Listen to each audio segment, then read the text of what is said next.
Dog a bone. I'm not confirming nor denying Ew. any treats that I gave to the dog. Quote unquote Jay. Treats. How's everyone doing? Welcome. How's everyone doing today? Hopefully well. Hopefully everyone's doing well. It was a great day in Milwaukee, Wisconsin today. It was so nice out. It was ridiculously nice out. Comically nice. And then I think it's supposed to be like 50 the rest of the week. Yeah, it's raining tomorrow. It's like 70 and raining tomorrow, but then the rest of God. the week it's down to the 50s again. Yeah. I rode my bike here, and I feel like a big sweaty monster, which is great. Like I moved, right? You're right on time. Welcome. Welcome, everyone. So we have nothing to talk about today. I'm just gonna sit here quietly while I that play it? this game. Yeah. And You just hear breath once in a just while. And just us clearing our And I assumed Jay wanted to come to the stream today because so we could just gush over how great the Vavitch is. I hadn't even thought of that, but that's right. You watched The Witch. Oh my god. And it's the best movie so ever. It's on Amazon Prime. I didn't even know is that. it? That's Amazon Prime is where it's at. It's so much better than Netflix fucking as far they as have like everything. recent releases and way more like older options. Oh, It's no, and so they much have- better than Netflix. All the indie stuff is on Amazon Prime right now. Yeah. Yeah, I think The Greasy Strangler's on there, which is another one I really liked. The Green Room, Green Room's on there. Ex Machina, the Neon Demon. Yeah, that's right. That's on there too. Yeah, it's insane how much better Amazon Prime is than Netflix. The only reason I think I even keep Netflix anymore is for some of the original stuff. Yeah. That's pretty much it. I can't remember the last time I watched a movie on Netflix that wasn't a like Netflix exclusive movie. You know, you might be right. I don't watch anything on Netflix anymore. Just the TV shows or the shows. The exclusive stuff. Yeah. Yeah. Oh, how weird. Yeah. And of course, that was a very deliberate pivot on Netflix part. Yeah. I mean, I guess that's smart of them because if they didn't do that, I probably would have canceled my Netflix by now. Gotta have that Stranger Things season 2. Stranger Things. Shit, yeah. Any of their movies with really long titles, that seems to be the key. The longer the title, the better the movie. I Don't Feel at Home in This World Anymore is wonderful. I Am the Pretty Thing That Lives in the House is really good. Is that wait, I Don't Feel at Home in This World Anymore the one with Elijah Wood? Yes. Okay. It's very good. Okay. It's directed by Macon Blair, who was the lead actor in Blue Ruin, which Okay. Blue Ruin is the same director as Green Room. So Oh. Macon Blair's in Green Room too. He's like sort of Patrick Stewart's like right-hand man in that movie. Okay. Have you seen Green Room? I have not seen it. Oh, never mind. It's on my list. Okay. I have a whole list of movies and I'm finally checking them off, Okay. Jay. Point being, Macon Blair is really great, and he's been in movies directed by Jeremy Saulnier, and I Don't Feel at Home in This World Anymore is sort of like Jeremy Saulnier meets the Coen brothers, kind of. Okay. It's very good. Oh, good. And Elijah Wood's really funny in it. Well then. He's got like a rat tail and like, sleeves cut off on his shirt. Oh, Elijah Wood. I did. I finally watched Noah. I watched The Vavitch. What do you think of Noah? I really liked it. It's pretty good, right? It's pretty It's good. It's pretty bizarre. It's the big rock monsters and It's like though the big battle sequences, any of the larger spectacle side of it felt more Christopher Nolan-ish to me. What It does felt a little emotionally devoid. what does it have to do with the actual Bible story? Is it just completely go off and do its own thing? no, it's supposed to be super accurate. Yeah. It's a fairly accurate Were there retelling. rock monsters Yes. in the Noah story in the Bible? Supposedly. Okay, I looked this up after I saw it because I was like, where does it say this? There are no specific mentions of giant rock monsters, though they specifically say before the flood there were giants in the world. Yeah, that's what it is. Okay. Okay. That's it. That's So part the of the movie's Bible. representation of giants are these big rock creature things. Yeah. So they took some artistic liberty with what giants were. But no, actually, But it wasn't just made up wholesale to try and look like Lord of the Rings or something. Right. So I'm kind of curious who the movie was supposed to appeal to. And Christians aren't going to care Weirdos about... like us, I guess. Weirdos like us, because Christians aren't going to appreciate the Noah story being turned into action schlock. Yeah. Well, it's not all like the action schlock is only the first half of the movie. Yeah, it's mostly more straightforward drama stuff. I'd have to rewatch it. It's been a few years now. Wait. So the first half is action schlock, and the second half is kind drama. of. No, there's only like There's not a lot of action throughout the whole movie. There's there's not only like there's action in the first half and two then nothing. action sequences, but the second half they're on the boat and it's just people yelling at each other. Yep. Like, like the flood happens way sooner than you'd think it would. Yeah. In the movie, So weird. it's so weird, but you know what? That is so weird. It's really good. Like there was, I won't spoil. I mean, if obviously the book came out a long time ago, so we should be outside of spoiler warnings. Zing. But that moment, if you can remember, Jay, with Russell Crowe and Emma Watson at the end, her big emotional scene. I don't remember. Emma Watson gives a fantastic performance, and there's this one scene in particular where just I felt my guts twist watching her, and it's like, oh, I feel your pain. I'd have to rewatch it. I remember thinking it was pretty good, but it wasn't like something that's really stuck with me. Well, and of course I just recently saw it, so it all stuck with me. But like all of those, I was talking to Rich about this the other day. Like the little emotional character moments are what Darren Aronofsky does so well. Yeah. And those moments, like Jennifer Connelly has a big scene where she's yelling at Russell Crowe and just snot and tears everywhere. And no, it's a really good story about just someone dealing with their faith and trying to interpret the ininterpretable word of God. And it's like, oh, this is a really great way to tell that story. Anthony Hopkins just wants some berries. It's great. It's great. He just wants some berries, man. But like even stuff like the what do you call the family tree? What do you call that? The genealogy or I The just call it Begats? the family tree. the Begats, right? Oh yeah. Like all of that is very, very faithful to the Bible. Like all the main players are who they talk about in the Bible. It's neat. It's all neat. A neat little movie. But you also watched The Witch. I watched The Witch. That's the best movie ever. Do you have it on physical medium? Yes. Okay. Because I need So to, it's like a version of it that tells like your fortune. but also works out. I need a version that tells a fortune and also works out. A physical medium. Okay. Rich. No, I need to do some sleuthing. You and I were going back and forth on Twitter a little bit about the Vovich. Yeah. And But you were talking about the guy's voice. no, well, not just his voice, because obviously, like, his voice is very powerful and very unique. The actor who plays the father in the Vovich. Who apparently was on the British version of The Office, which someone tweeted a link to a clip of that, and I was like, this is weird. Because now all I think about is him in The Witch, is that voice. The Right? scene on The Office was really bizarre. But what I want to do is I want to rip a version of the Vovich and compare the audio levels from when he's talking in the beginning of the movie to a scene where he's talking in the end of the movie. Okay. Because the first time you hear the father talk in the movie, like, it almost blew my speakers. Yep. It is in the mix so hot that it sounds like it's peaking. And it's great. Like, It's it so really awesome. fills you with dread. Yeah. And then Well, that goes for the sound design for the whole movie, too. It's so great. it's brilliant. The entirety of the movie is just brilliant. But then my theory is that if you look at his audio mix from the beginning of the movie to the end of the movie, you will see that he is mixed lower as the movie goes on. Okay. Because the whole movie, he's humbled throughout the movie. Sure. And so Well, his sort of authority as the father figure kind of dwindles as it goes along. exactly. And so I think that was an artistic choice to start him as this powerful presence. Okay, next time I watch it, I'll have to listen for that. Or I guess, yeah, we can digitize it. And play a clip Digitize of the it. beginning and the end next to each other. Just look at the waveforms. I think. Okay. How How about those little kids in that movie, too?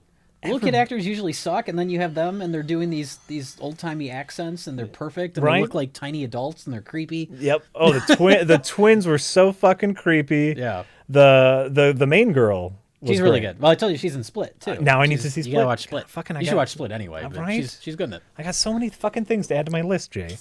So many Yeah, fucking she's things. one to watch out for. She was also in that movie Morgan. Did you see that? It was directed by one of Ridley Scott's kids.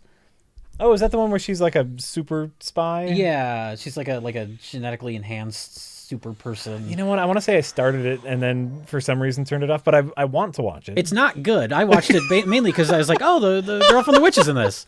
And she's great in it, but the movie itself isn't very good. Good. Is she Morgan? Yeah, she's Oh. the main. She's the main person. Well, she's the titular character. Oh, okay. Well, then I do want to see that because she's fantastic. Yeah, she's really good. She's out of this She world. just kind of came out of nowhere, like all of a sudden this Witch movie, and you're like, who is this? Just an amazing actress. And her little brother too, the older little brother. Yeah, And their whole everything story wise is so fucking perfect. I can't talk about it too much because I don't want to give it away for anyone who hasn't seen it. yeah. And just shockingly little gore and horror for long stretches. Well, that's that one moment early on, which is the most horrifying thing ever. And it's like, okay, now I don't know what to expect. And then nothing. And then nothing. Well, you don't need it after that. Right. You're like, okay, now I know what can happen. Yeah. So then that just like permeates through the rest of the movie. This constant sense of dread. Yes. Oh yeah. And they Boring. That's what I mentioned. I said to you, Jack. I'm surprised that you didn't find it a little boring, like 'cause knowing your tastes. I thought you might be kind of bored by it a bit. I think if it was done, if it wasn't handled so flawlessly, Yeah. I could have been. But no, all of those little bits of, especially the sound design. Yeah. Did it win any awards for that? Because I don't know. it needs to. I have the soundtrack on vinyl, and it's like no one's ever gonna listen to this soundtrack, but I bought it. Of course, Just you like did. creepy atmosphere and wailing noises, and And every once in a while, just turn it up to 11 for. I'll put it on around Halloween time. If I have a Halloween party, I'll play it. I'll play that, and then I'll play the Monster Mash. Of course. The Monster Mash. I was working at a lab late one night, but it's just too well done. I was too interested in everything about the movie. Which other movies who aren't as good, I get bored. Yeah. It doesn't matter what kind of movie it is; it just has to be good. It just has to be good. But and someone else was on Twitter. I was having a back and forth with some idiot. Who, Oh, I think I saw. They were talking about they didn't The- like that you saw The Witch so early, right? yeah. Which is a common complaint I've seen, and I kind of get it. To me, it's like, well, the movie, it's not really about the witch. Like, that's the whole thing. It's like, okay, there's no mystery. There's a witch.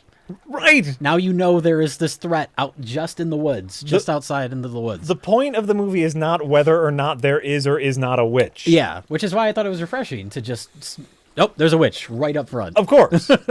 Of course. Oh, Nope, didn't have the distance. wow. Didn't have the distance. You biffed that.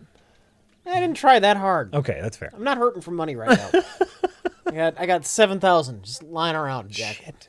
And just Well, also, you wouldn't care about the main character so much if they kept it like, ooh, is one of them actually? Because that's the whole thing, is the whole family turning on each other. Right. And that's what makes it more tragic, is knowing that none of them are a witch or in some sort of supernatural thing. Oh, right. All sympathy for Thomason.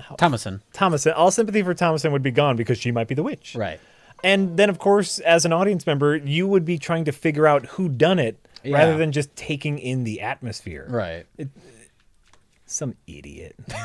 Some idiots. No, I get the complaint. I just think it would change the entire dynamic of the movie Well, in a way that would make it less interesting. Like, I would get the complaint if there was anything to complain about in the movie. sure. Like if the atmosphere didn't stick so hard, or then it's like, well, maybe they shouldn't have revealed the Yeah. But it's just great the way it is. So it's hard for me to sympathize with people looking for complaints in the Village. I started watching it with just by myself. And Lisa came in, who's not a big horror person, about halfway through, and it's like, this is what I'm watching. You can sit and watch with me if you want, Yeah. but heads up, it's the Village. And she was, kind of on her laptop and working while the movie was playing, and luckily she got to look up at the perfect moment nearing the end of the movie, the big the crow. Oh, yeah. And I got a lovely little squeal from her. So fucking good. So fucking good. Hey, let's get to some tips because I've been missing some tips. Hi, Street CEO. With our Vovich talk. Before anyone asks, yes. and there might even be a tip about this. Okay. So before anyone asks, Yes. I have not seen The Void. That's going to be the new The Witch. Is Jason the Void? Is Jason the Void? I've not seen The Void. What's The Void? It's a movie. The trailer kind of went viral. Like, it's a smaller budget movie, but like I think Patton Oswalt tweeted about it. It's a movie that's done with all like practical effects. Like, it kind of looks like H.P. Lovecraft's The Thing-ish Ooh, type okay. creature effects. And I know, not personally, but I know of the filmmakers. They did Manborg. They've worked with the Astron 6 guys. I mean, they did Manborg. Yeah, but I mean, it's the type of movie, like, it looks sort of like John Carpenter-esque with lots of like practical creature effects. And so everyone's asking me if I've seen it. I have not seen it yet. So if anyone's wondering, I've not watched The Void yet. Why haven't you seen The Void? Honestly, like, I wasn't super. I have a feeling, and I some people have confirmed this on Twitter. Not everybody, like Colin tweeted about it, and he really liked it. But other people have kind of confirmed what my concern would be, which is that it's so focused on like the creature effects and like making sure that they look great and they're all practical, that they lose sight of like character or story. Sure. And I've been burned by that before. There was a movie that came out a few years ago. I think it was a Kickstarted movie, and it was directed by the guys that they do a lot of like creature effects for movies. Like, they did the Alien for all the Alien sequels. Oh, okay. And they wanted to do a movie that was all practical effects, and that's why they were like, it's going to be like The Thing. It's going to be like The Thing. And you see the movie, and it's The Thing, only done badly. I can't remember the name of the movie. Lance Henriksen is in it. But that's where I'm like, yeah, the effects are fine, was but that the movie... Was that the one by the people who did the special effects that got deleted for the Yes. Thing reboot? Yes. Okay. Yeah. I can't think of the name of the company that did it, but yeah, that's the same people. Sure. They're great Harbinger effects Down? guy. Harbinger Down, that's what it is, yeah. So I kind of have the suspicion that The Void is going to end up being like that, which is why I wasn't like, I'm going to watch it, I just haven't yet, because I'm Sure. like, it's probably going to, Well, then that would totally make sense as to why Colin would be really into it. Yeah. Because, I mean, he's an effects guy, so he's watching the effects Yeah. over anything else in the movie. I guess. So, I'm not saying that Colin has bad taste in movies. I'm saying he's an effects guy. Like, Right. he's going to pay attention to the effects. I'm sure the effects are awesome. I will watch it, and I'm excited to see that stuff. I just have this hesitation that the story might not be there, or Sure. the characters. Sure. Although I do like that Manborg. Manborg is like what Kung Fury tried to be, but much better. Ooh. Dig. Let's see here. David in O People says, "Hello, Jai, Raich, and Shahak. You guys should play Injustice: Gods Among Us. It's not free, you fucks, but it's great for the story." I'm aware of the story. I'm aware of the story. We don't super get into fighting games, but maybe before the second one comes. No, I mean we won't. Let's just be honest. We won't. And if I say I won't, then we might. But Obviously, we're just not Jack's going to. completely not interested. I wouldn't rule it out 100%. 100% ruled out. I would say I'm not in a rush. It's just not going to happen. Len Flakasinski, Jay, you didn't talk about Delphine Keene in your review, you fucks. Why didn't you do that? Because I don't know. I think we might have, and it might have got cut out. She's really good. Who's that? Oh, does she play She's X-23? yeah, she's the kid. Oh, okay. She's really good in it. Oh, well. Okay. So now I talked about her. Boom! Oh, she's really good. Great. I'm glad we cleared that up. There's been a lot of good kid actors lately. Kid actors generally suck, but The Witch has good kid actors. Logan has good kid actor. Stranger Things. is Stranger good. Things, they're all great. Yeah. Have you seen the trailer for It? It looks pretty good. I'm staying away because I don't want to get any level of hype. Like, Okay. Chad, this is my second playthrough. That's why I have not done any of the Divine Beast in this particular playthrough. This is my second time through. This is your second time through, and like, look how much you've done already. Yeah. You have a problem. You have a Legend of Zelda: The Breath of the Well, Wild. that'll be over problem. after this. Oh, that's right. That It trailer was like, it like broke a record for like most viewed most views in the first day of release on Did it? YouTube or something like that.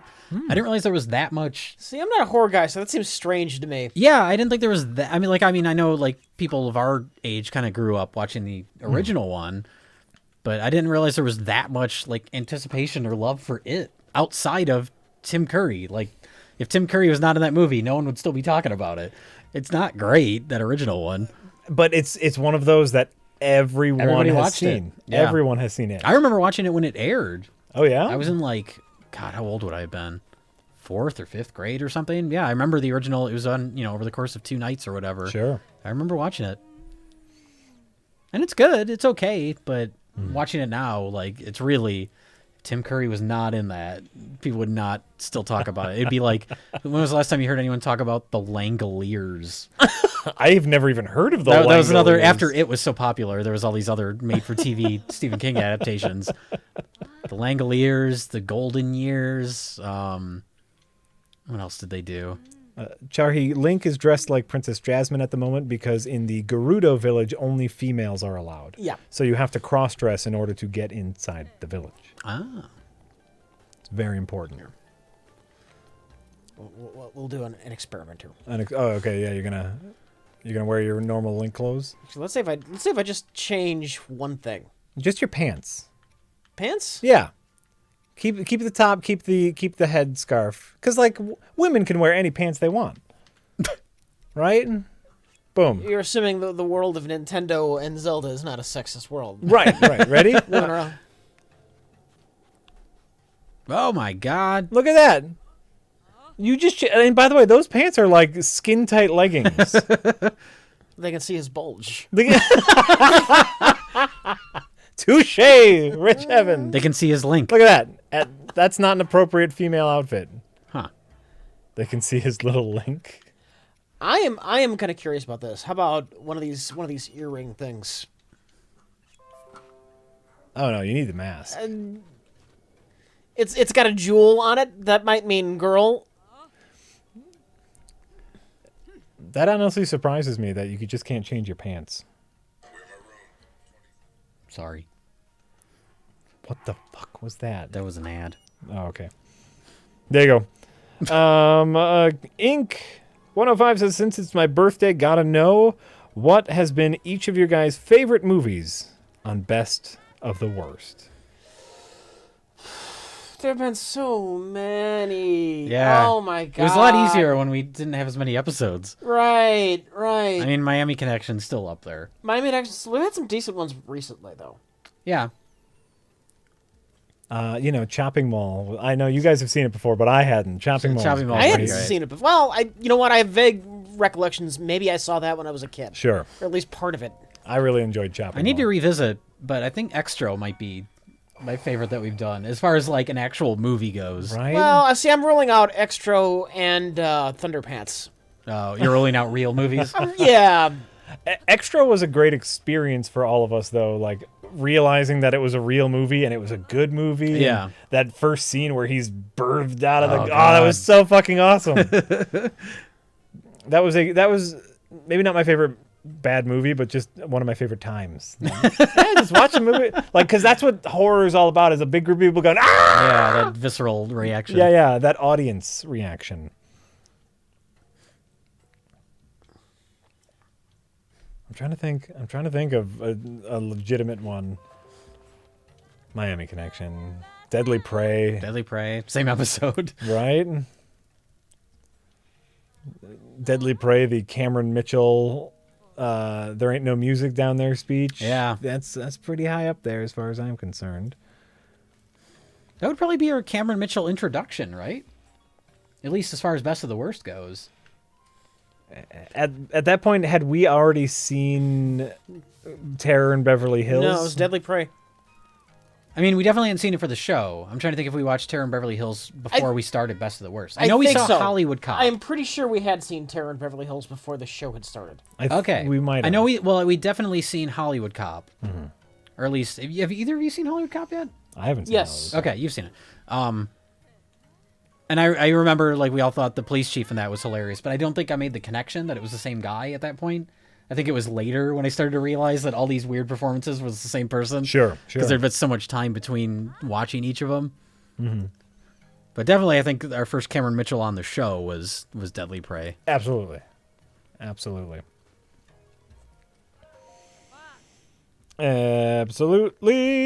Joe Kitty 001 says, "Hey guys, here are some bucks, some clams, some cheese, some cake, some bills, some moolah, some dough, some sawbucks, some dinero, some doubloons, some green, some quid, some shekels, some scratch."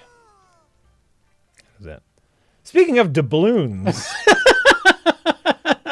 that's all I got. Speaking of doubloons and I rewatched The Goonies over the weekend.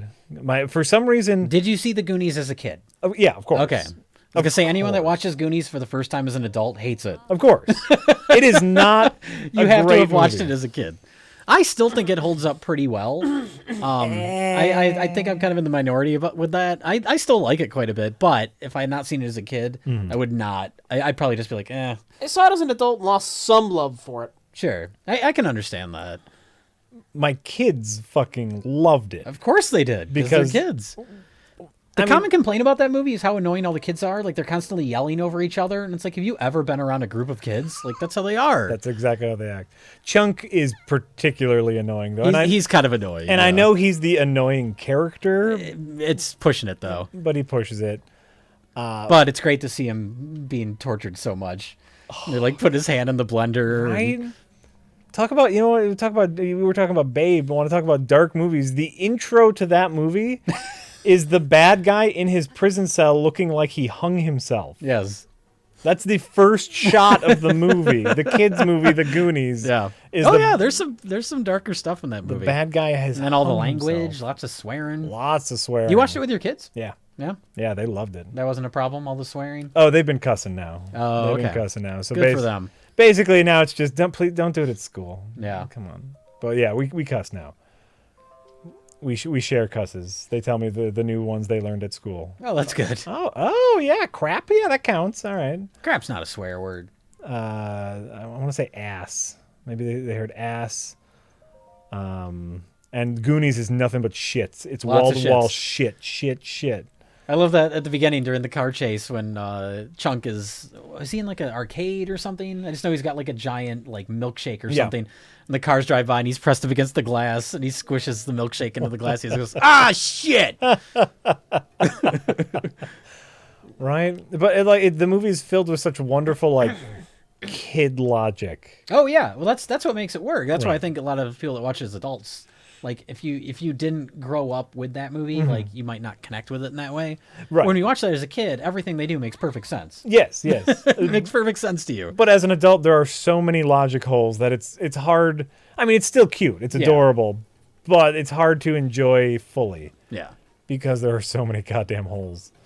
But as a kid, oh my god, it was great. The girls, the kids smooching, old Josh Brolin, as the hunky older brother. Oh man, it's great. You know what? It was just great. All the racist humor with the maid at the beginning. Oh my god, Corey Feldman's telling him which drawer to put which drugs in. Yep. So horrible. Oh, I mean, just fucking Data. Oh yeah, Short Round. The existence of that character. Jeez, It was a different time. Different time. It was a different era.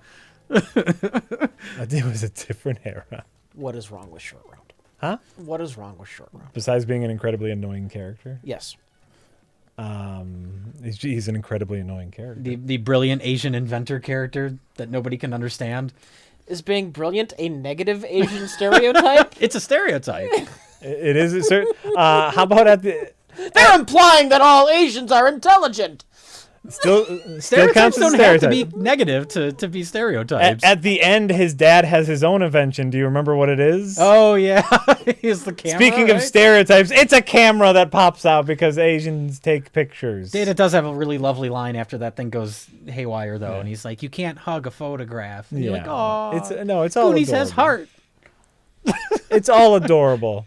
It's lunkheaded, but it has heart. Yeah, that's true. Oh, now I want to watch Goonies. The best. Have you ever watched the commentary track? Mm-mm. There's a commentary track on it was on the DVD and now it's on the Blu-ray, where it's all of them together. They're all grown up. And it has like video of them all too. So it's Richard Donner and all the kids. And occasionally the video pop up and you see them all there. And it's like, oh, it's neat to see them all grown up. Corey Feldman is constantly trying to make himself the center of attention. Oh, and then halfway through, without no explanation, Sean Astin is just gone. He just vanishes. I have no idea what happened to him. He had to go to New Zealand. He had to go make Lord of the Rings. Right? I think the commentary was probably... No, that wouldn't have been pre-Lord of the Rings. Right around the same era, I think. Because I want to say the commentary now is like 10 years old or so. Oh, okay.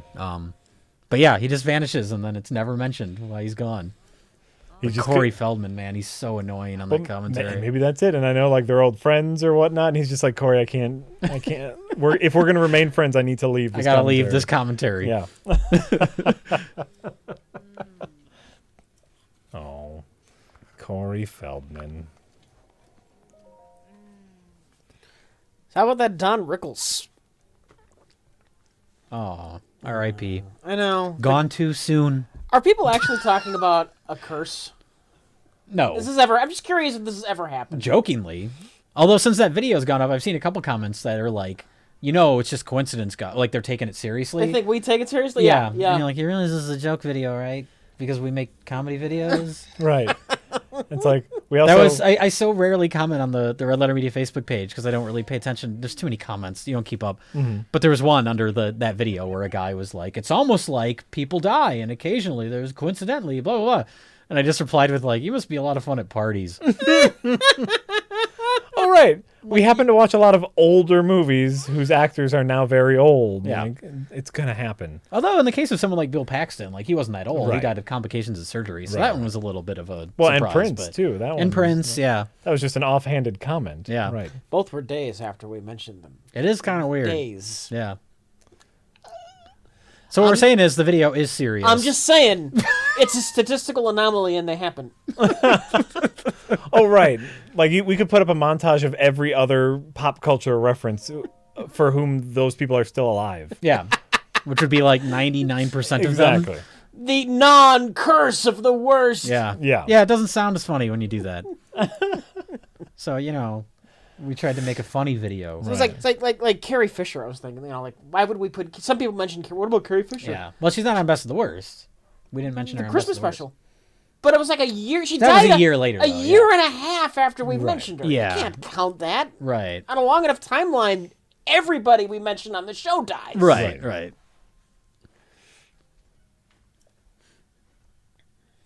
Well, we mentioned Carrie Fisher more recently in the Rogue One video about the CGI Carrie Fisher, but still, that's not. The joke is that people we mentioned on Best of the Worst die, and that she was not mentioned on Best of the Worst, except for the holiday special. I'm still thinking there was a Zsa Zsa Gabor reference. I don't know when we would have mentioned her. Right? We have a Zsa Zsa Gabor like beauty tip video, but I don't think we've ever done it for the show. Okay. Did Florence Henderson die? Florence She Henderson died, right? did die, yeah. Well before though, I think. Was that before we watched the beauty tip video? I think so. I don't remember.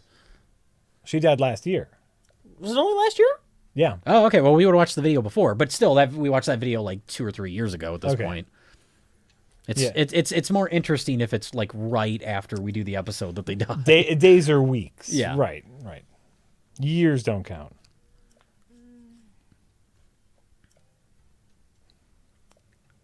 How is Jay talking without moving his mouth?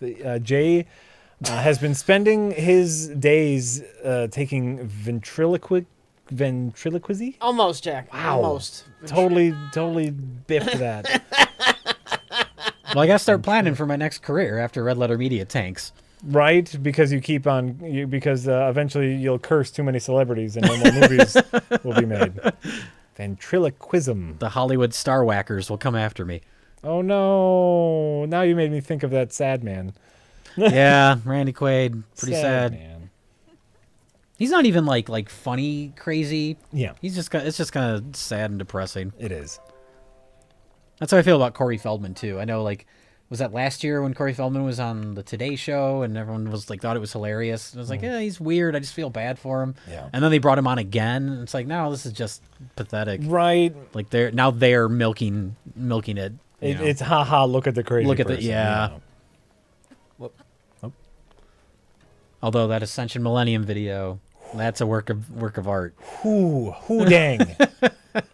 Whoo dang. I could watch that every day, all day. Yeah. Ascension Millennium. Oh man, I'm just remembering it now. The one shot, Sean Astin. Sean Astin's in it, yeah. The hat stuck on the string.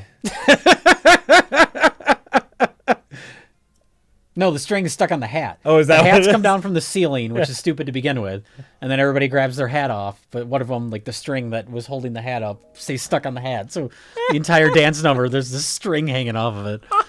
That's fine. It's fine. It all works. It all Corey works. coming down the stairs and he can't get his tiny gloves on. Oh man.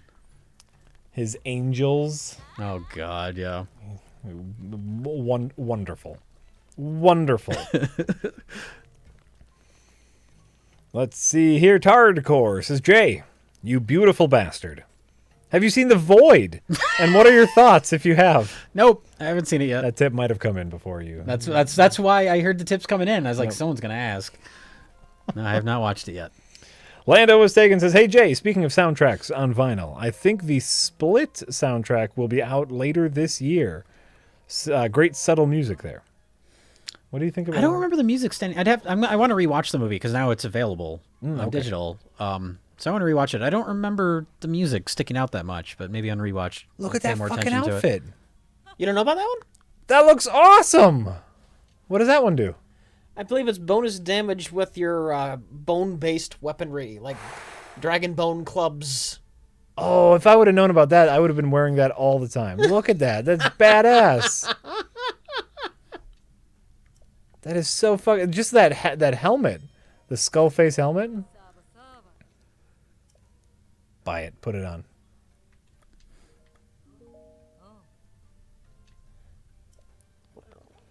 I'm sure it's very Might have expensive. trouble putting it on in the groove. Oh, town. right. I might not have. No, I should have enough luminous stones. Spent a long time selling all the gems I had. Sure.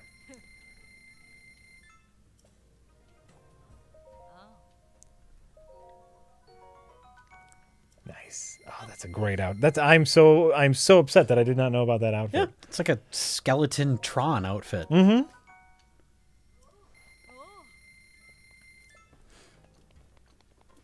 That's awesome.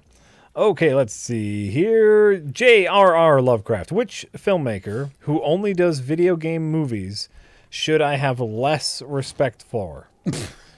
Uwe Boll.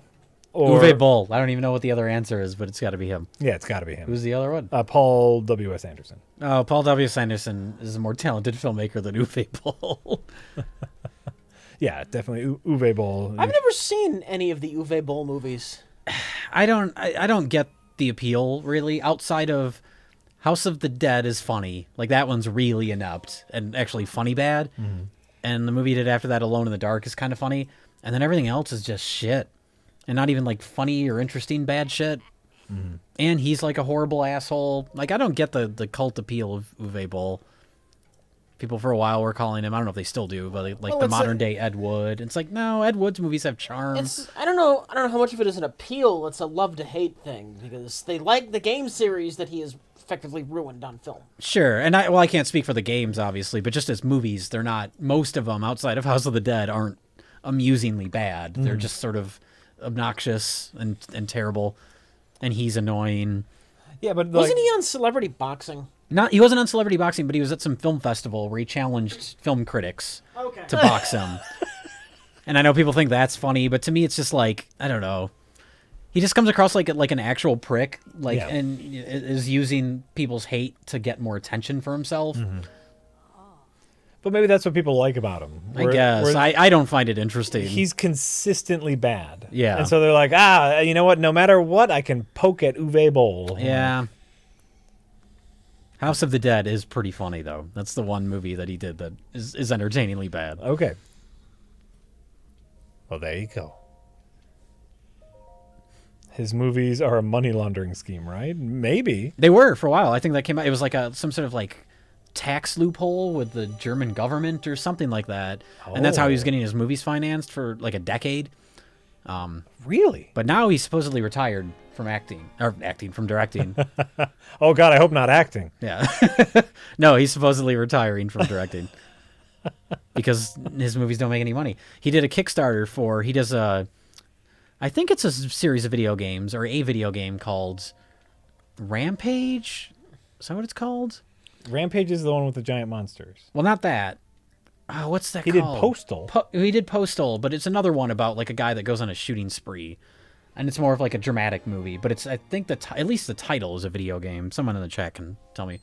But he made like 2 of them, and he tried to do a Kickstarter for a 3rd one, and it didn't succeed because nobody cares. Right. And so he flipped out on YouTube where he's like, fuck everybody, fuck all you assholes, you don't appreciate my brilliance, and blah, blah, blah. And so no one wants to finance his movies now that he can't get this like tax loophole business going. So therefore he's retired. He's quote unquote retiring, which means he can't get money to make movies anymore. Fuck, what's the I want to say the movie's called Rampage. Redneck Rampage? No, not Redneck Rampage. That's the only one I can think of. Let me see. Oh, they're saying Rampage, but it isn't about the game Rampage. Okay, yeah, it is Rampage. Okay. And there's like 3 of them. Okay, so it's just a coincidence that it's also named after a video game, but the video game has nothing to do with I guess, what the yeah. movie is. Okay. Yeah, I remember Rampage, the like arcade game. Right. With the big. I think they're turning that into a movie. I think I read that recently. That they're gonna make a Rampage movie. I'm just not surprised or shocked that anything. If you just make it a giant monster movie, that could be fun. That's potential, right? Yeah. But the thing about Rampage is they're also people. Remember, if you got That's true. They if you turn got into hurt too much, monsters. you got turned into a person. Yeah. Which never made any sense. But What, the monster turning into a person? yeah. Well, the monster was a person in the first place. Oh, right. But was there a way to turn back into a monster? I'm trying to remember the gameplay of Rampage. I've barely Besides remember jumping it. on a building and punching. Yeah, that's right. I just think your friend could grab you and eat you afterwards. Oh, that's right. That was fun. And you know what? That was fun. So then you're talking about making like a half werewolf, half giant monster Rampage movie. And I would be absolutely okay with that. Sure. Oh, they're very sensitive to vibrations. Yeah. I get it. Graboids. Graboids.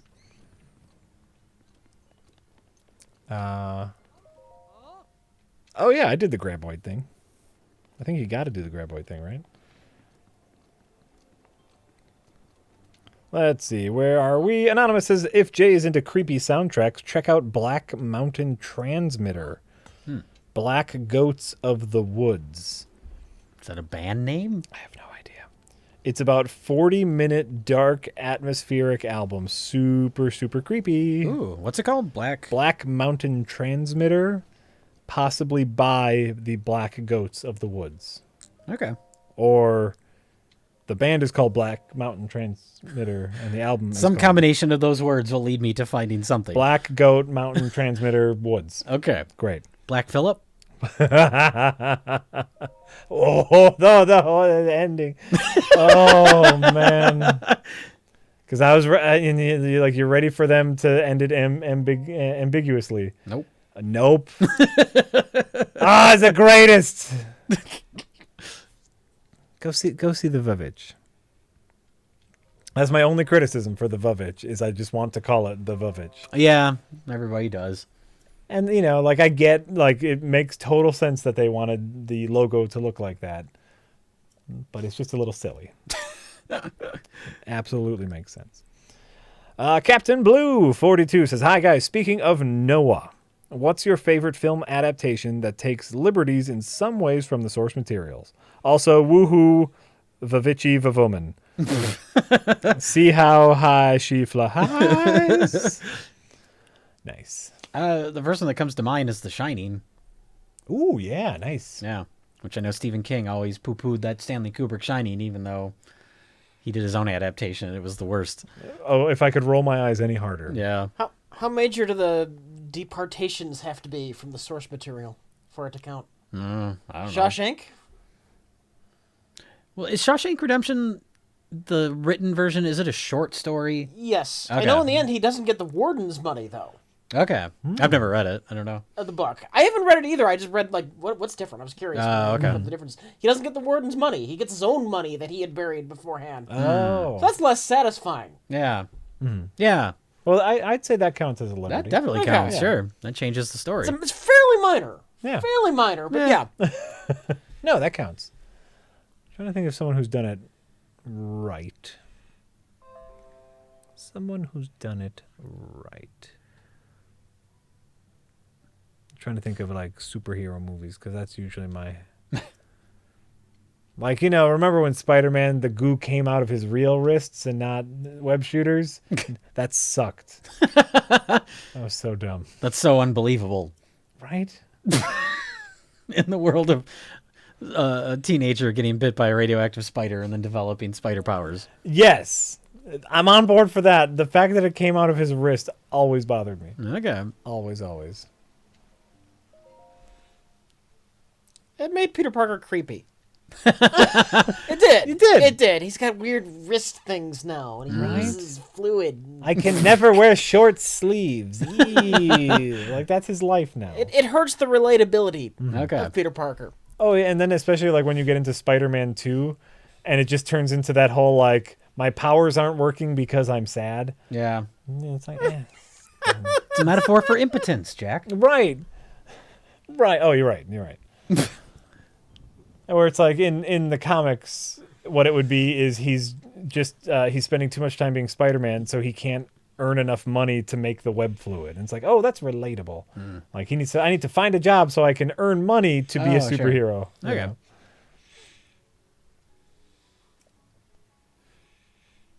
As you no doubt have noticed, I am a child.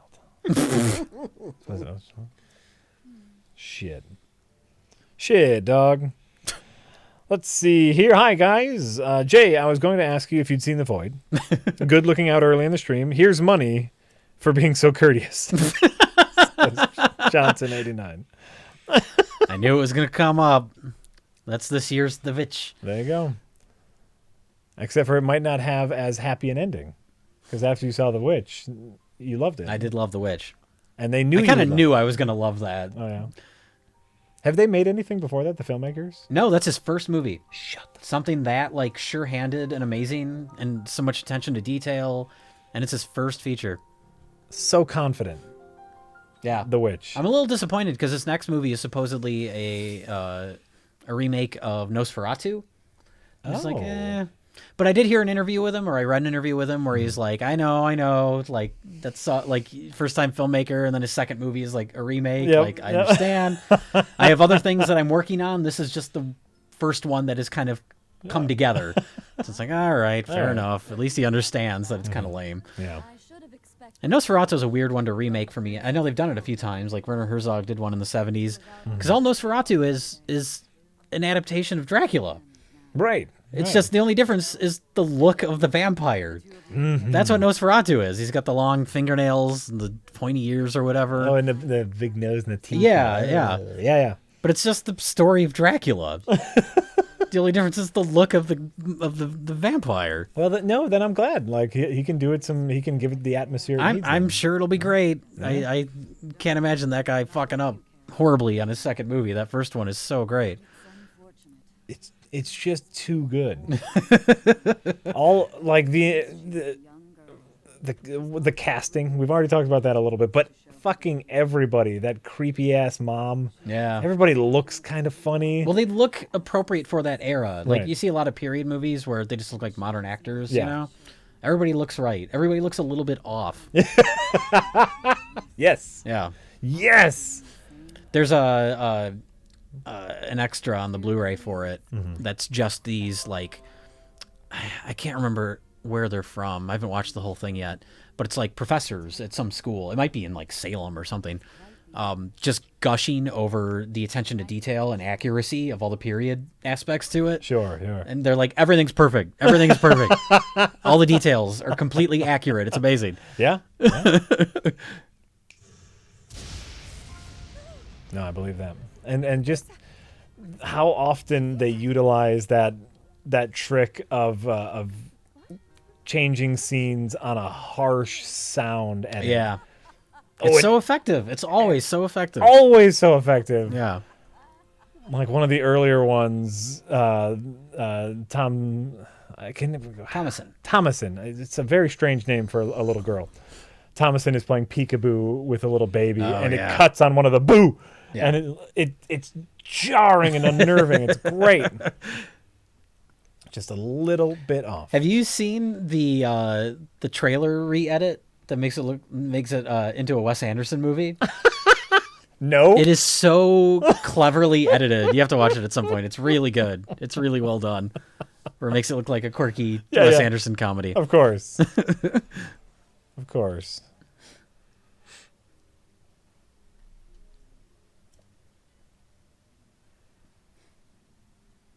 What? Great. Let's see here. Tiberius Kirk says, after Friday stream, we watched Innocent Blood. 1992. Oh, I haven't seen that in forever. I love that movie. A mob vampire dark comedy from John Landis. John Landis' only other horror movie. With Don Rickles. Yeah, Don Rickles like melts or explodes or something in that because he turns into a vampire. That sounds great. I have not watched that since I was probably a teenager. Mm-hmm. I should rewatch it. Did you say you like it, Rich? Yeah. Okay. Yeah, I like Innocent Blood. Yeah. I have not seen it in so long. I don't remember. I remember the main female is naked a lot. Okay. Sounds and great. Robert Loggia's in it, and Don Rickles is in it. Sounds great. And there's lots of cameos because it's a John Landis movie, so there's lots of director cameos. Like I know Sam Raimi shows up at one point as like a like a butcher or something. Sure. Well, that's good. That sounds great. That sounds great, Kirk. Ricketts47 says, I love the sneering contempt you guys have for your fans. I talk about how great you guys are all the time. It's true. we have sneering contempt because we expect so much of you. That's it. I have sneering contempt from the dumb ones. You're not all the same, you know. You don't just pander to everybody. Unfortunately, the dumb ones seem to be the most vocal. Well, that's the case with anything on the internet everywhere. Exactly. Exactly. I have a terrible opinion and everybody needs to know it. Boop-a-doop. I have a terrible opinion and a keyboard. No, it's I have power. You have a terrible opinion. That's true. And everyone needs to know it. Everyone needs to know that I think so.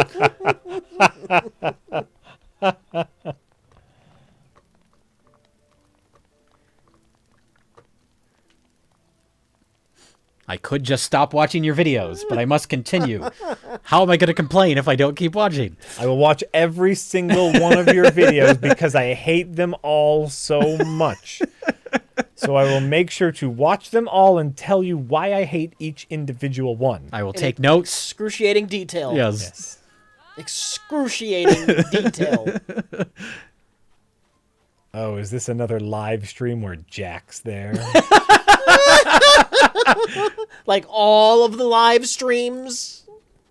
He did it every day. This is one guy on our YouTube. Why don't you just mute him? Huh? Oh, because I don't care. Okay. He's not saying anything offensive. So it's like, fine. You want to like every... Okay. And he's watching them all. He watches every single... It's Well, great. if he doesn't watch them all, how can he complain? Exactly. How can he continue to complain?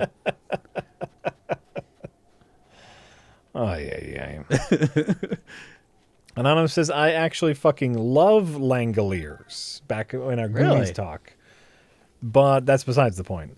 Bronson Pinchot was in that. Bulky? Balky's in that. I think he's the villain. I haven't seen it in forever. You want to see the Bones costume? Oh, yeah, put on the bones. Skeleton Tron. Did you hear they might be rebooting Tron? Like, With, Rebooting? Yeah, as in not a follow-up to the last one, because the last one didn't do very well. Oh, that's neat. it's too cold to wear, though. I will freeze. The character will freeze to death. Sure, but that, you know what? That looks cool. I like it.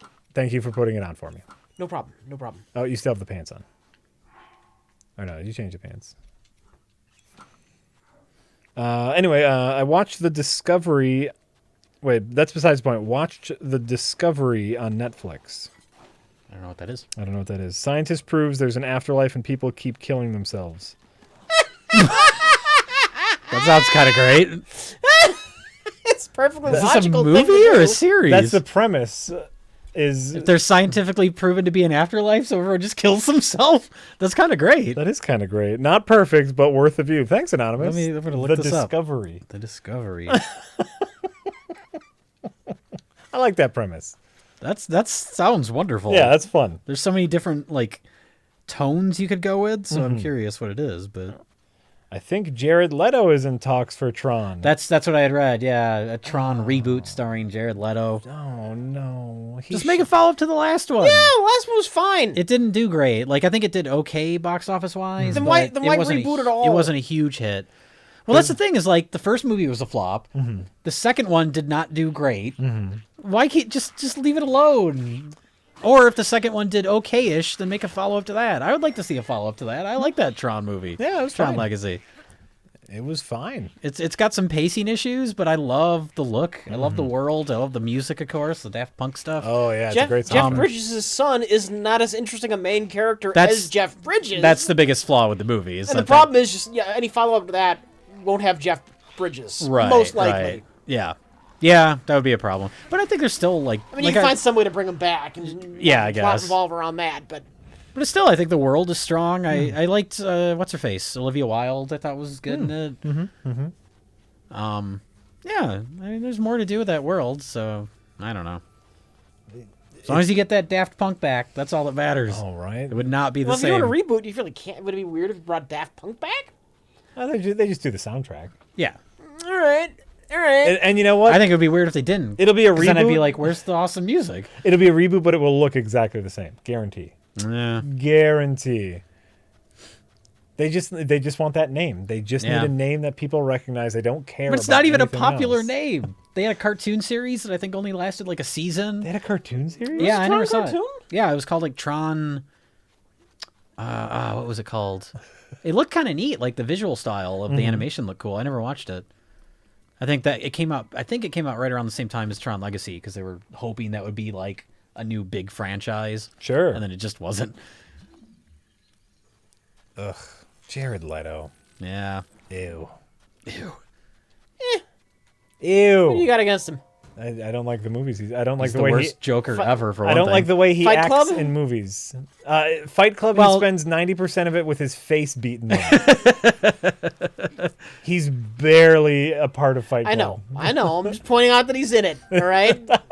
He's Yes. in the other Fincher movie, the Panic Room. He's got like cornrows. Do you remember that? Oh my God. That was him? Yeah, that's Jared Leto. It was him and Dwight Yoakam and Forrest Right. Whitaker. Good old Jodie Foster.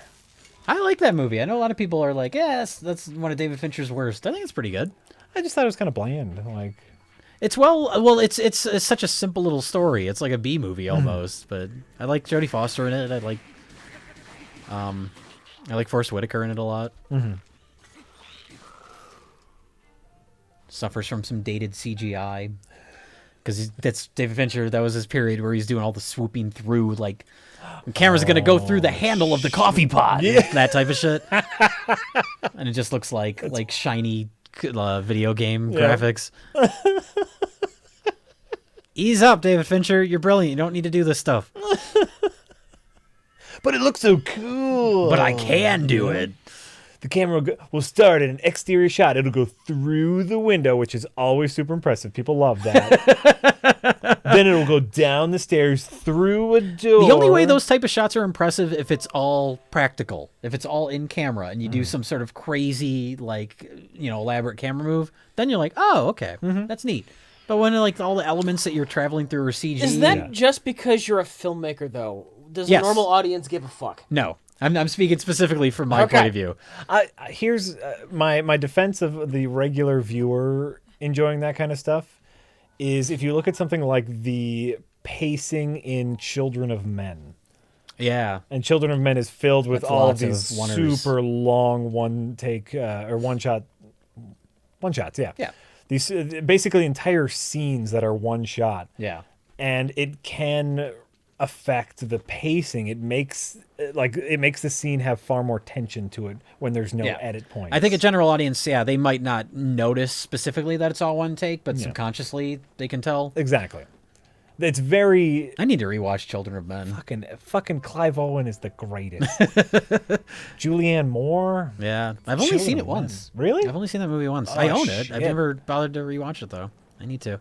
Shit, I think there was a period where Lisa and I were watching that at least once a week. Just, Oh, really? Just because it's so fucking good. Yeah, that's good.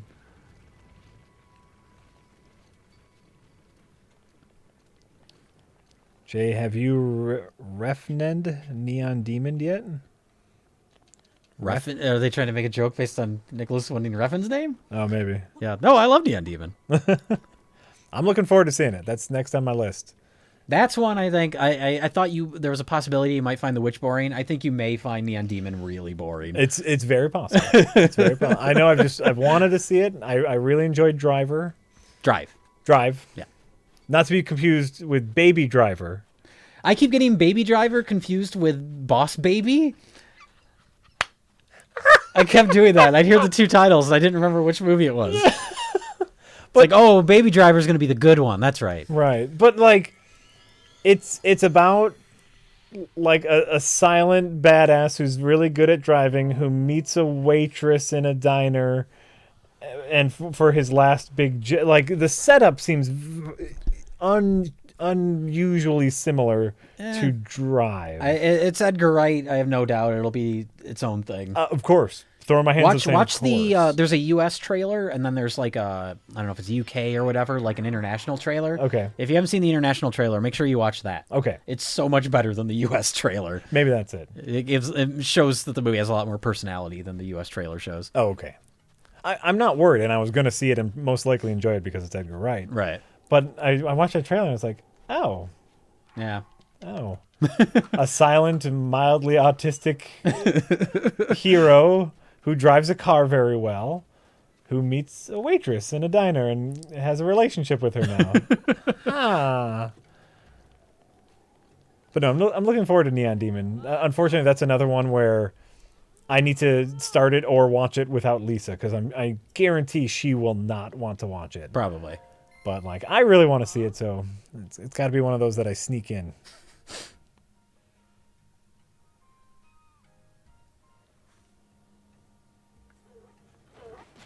Oh, bother, you are doing a beer brewing stream? Oh. How is that even going to work? Wouldn't that be horribly boring? You're just going to mix all the ingredients and then just have the camera It sit just on sits the... there. So what's in the news today? Well, you can describe what you're doing with the Sure. ingredients, and then while you're waiting, you talk about something else. Okay. Let me know, oh, bother, when you do that. Let me know when you do that. I'm going to give O'Bother some credit, Yeah. unlike you. Oh, snap. Yeah, no, that's fair. No, that's absolutely fair. It's absolutely. Would anyone like a beverage? Oh, no, thank you. No? Okay. Did talking about beer Now I want to trigger your beer response?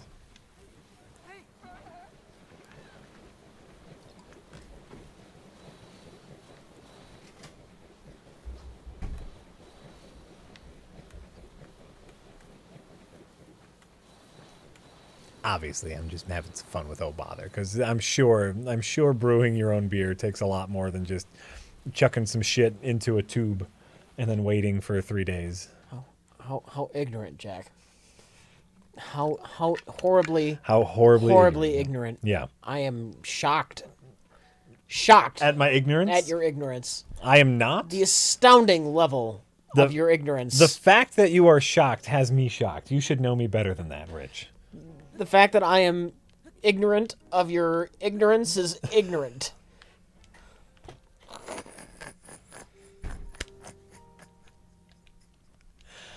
We've gone too far. We might have gone too far in a few places. So are you gonna do a beast, or are you just roaming around? No, we're gonna do beast. Okay, I see. You're getting set to do a beast. Are we in a hurry? No, I'm just. I didn't know we were in a hurry. I just didn't know what your plan was. You know, obviously you're playing. You just told me to bring the Switch because Jay was gonna show up. Right. No, and That's I think all I know. I think it's didn't have great. a plan. But you know what? Like, Jay's not here right now, so it's like we finally can talk about the video game, which we've talked about exactly twice in the 3 hours that we've been streaming. And so You can talk about the video game when I'm here. and That's so fine. I just wanted to know what your plan was. You're going to do a Divine Beast. I don't think we've done a Divine Beast on stream yet, which is good. People getting pardon, people can get a sense for what a divine beast is. What's my opinion on Eddie Murphy? He used to be really good and stuff, and then he wasn't. You know what I just rewatched? What? Beverly Hills Cop. Yeah! Great film. Well, that's the thing is, like, my dad loved it. He loved all those movies. Probably not the third. No, third's terrible. But I never really got into them. Like, I Yeah? understood the appeal of Eddie Murphy, but I never really got anything out of Beverly Hills Cop. Okay. It never clicked with me. And then rewatching it, I finally got it, or at least for me. The character work in that movie is really strong. Mm-hmm. Not just Eddie Murphy, but like Judge Reinhold and Taggart. Like Yes. those three, their relationship is really what makes that movie work. Yeah. And I never really got that out of it before. Do you know what happened to Beverly Hills Cop 3? Well, I've read an interview with John Landis where he talks about how like miserable and depressed Eddie Murphy was. Eddie Murphy did not want to be funny anymore. Yeah. He wanted to play it straight and do it serious. Axel Foley has evolved as a character. Yeah. Oh, God. The interview John Landis is talking about, well, the script was bad, but I knew I had Eddie Murphy. I knew we could make it work. Yeah. Nope. Yeah, that movie has so many more problems outside of just him, though. It's just a shitty script. Yeah. And the action is stupid. Like, there's a part on a carousel where he's, like, jumping from cart to cart to save these two little children. It's like, what the fuck is this? Like, I mean, I guess the first two you could consider action movies, but they're pretty low-key. It's just lots of, like, shooting and stuff. Like, It's an action comedy. it's pretty basic. I'd consider that. Yeah. That's what action was for those movies. They're Yeah. shooting. Yeah. You know what? There's But I plenty watched- of hijinks. There's hijinks, there's bananas and tailpipes. But I rewatched Beverly Hills Cop, and then Yeah. because I actually enjoyed it more than I ever did, not that I'd seen it a whole lot, but I liked it, so I watched the second one. The second one's okay. Yeah. And then I watched like the first half of the third one because it was on Hulu, and I was like, this is just as bad as I remember. It's so lame. Is that the one with Bulky? Yeah, well, he's in the first one too. Bulky. He shows up in the first one, and then they bring him back for the third. Right. Oh, well, And he's but- all excited to see Axel Foley, and it's like, you met him for 5 seconds in the first movie. You're just like a guy that works. The audience knows who he is. But the audience knows who he is, so they have a connection. Well, that's what I thought was kind of stupid about the second movie, too. Is like, Axel Foley's in Beverly Hills, and he kind of teams up with Taggart and Billy Rosewood, Judge Reinhold's character. And then at the beginning of the second movie, they're all like buddies and they go on fishing trips. And I was like, you met these guys for like 3 days once. But to be fair, it was a pretty intense 3 days. That's true. It just felt weird to have them have such a strong bond. I don't know. Sure. I mean, One of it's those just things that makes sense for the audience. it's an excuse to get the movie going, and I Right. get that, but it's a little weird.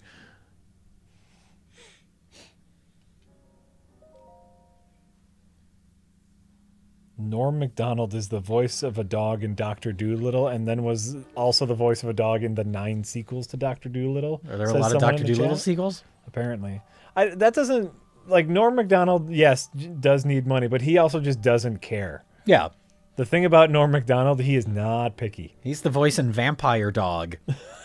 He's the titular vampire dog. Norm Macdonald... It's not like gives Norm Macdonald's no a huge fuck. star and he can be picky about the roles he takes. Right. I like also- Norm Macdonald, but... Even if he could be, he wouldn't. Norm Macdonald does not care. That is part of his shtick. Yeah. That is part of his shtick. Let's see here. What we got?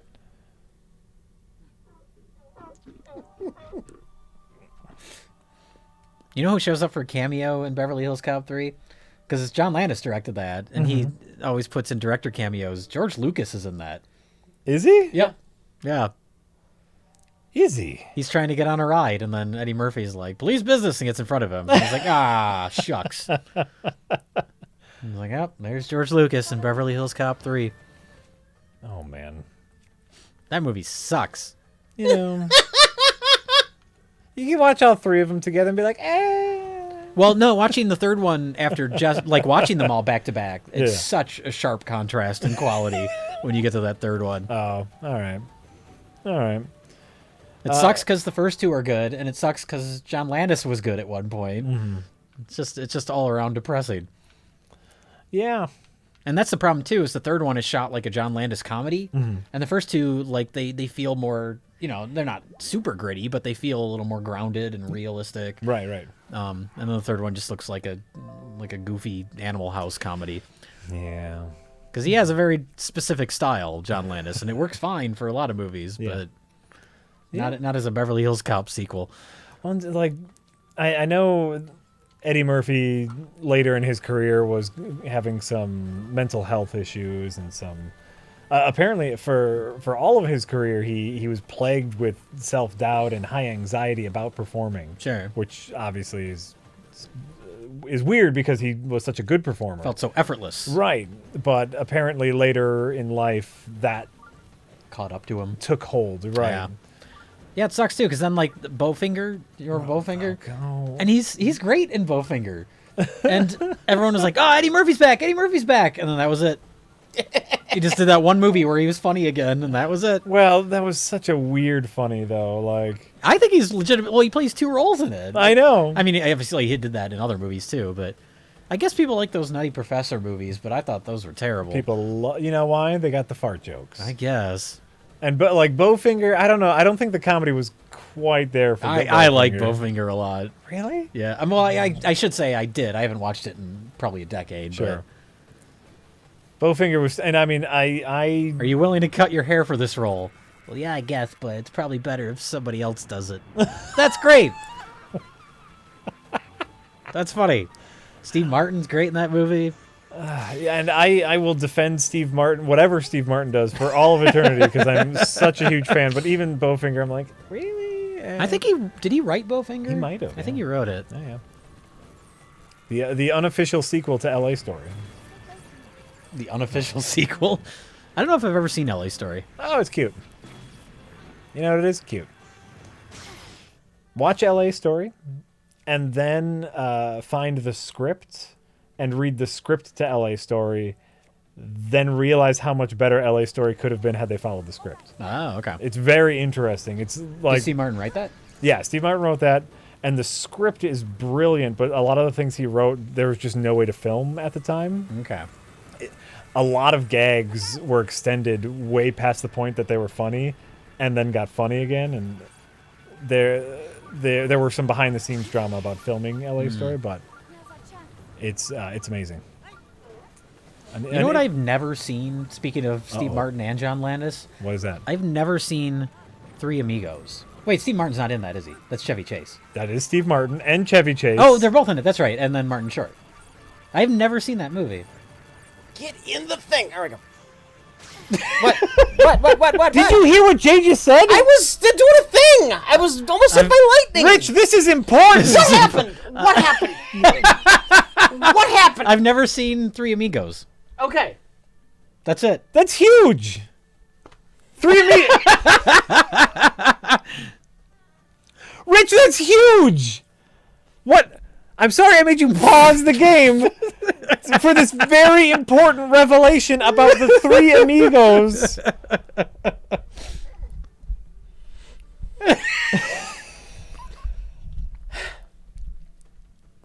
It's just huge. Maybe is the Three Amigos not that big a deal to you? No, it's not. It's good, but it's not like you haven't seen RoboCop. Like that would be shocking. And as someone who is Well, Three Amigos is the RoboCop of comedy. that If you're super into comedy, I guess I can understand it.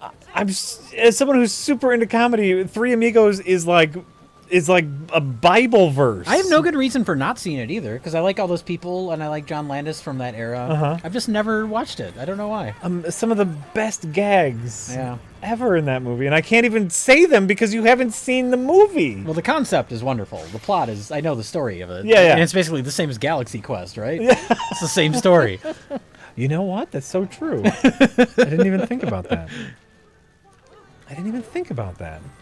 But yeah, it is, and it's brilliant, and some great performances, and it's shocking. Yeah, I don't know. It's not like I haven't seen avoided that. it just for whatever reason. I've just never seen it.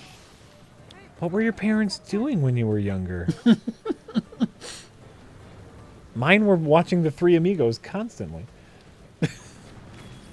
Three Amigos is the RoboCop of comedy, Jay Bauman. Yeah, It's true. you know what? If you're in For its genre and for that era, It is a must-see. Yeah. I am flabbergasted. Is John Lovitz in that? Does he have a part in that movie? Yeah, I believe he's like a smarmy Hollywood agent, I want to say. Like Okay. a little part. He has Okay. a little part. But I could also be wrong. It's been a while since I've seen it. It's been a while. Oh, so fucking good. El Guapo. Which means the handsome. He's the main bad guy. His name is El Guapo, which means the handsome. I can't even talk about it. You haven't seen it. 'Cause I haven't seen I it. want to talk about some brilliant bits that are in the Three Amigos, but I can't. Jesus freaking frick. You know the premise. Yeah. Yeah, I know. It's fun. It's fun. It's a great premise. It's more than fun. It's great. And it's all those guys at the top of their game, that Yep. era. Yep. And like Chevy Chase at the top of his game, which, what does that mean? One of his 3 good movies. at the top of his game, which was Three Amigos, and nothing else was as good. Ay ay ay. Chevy Chase, you got Fletch, you got Three Amigos, and you got nothing but trouble. Top of his That's game. The Chevy Chase top of his Top game of his trilogy. game. Am I missing one?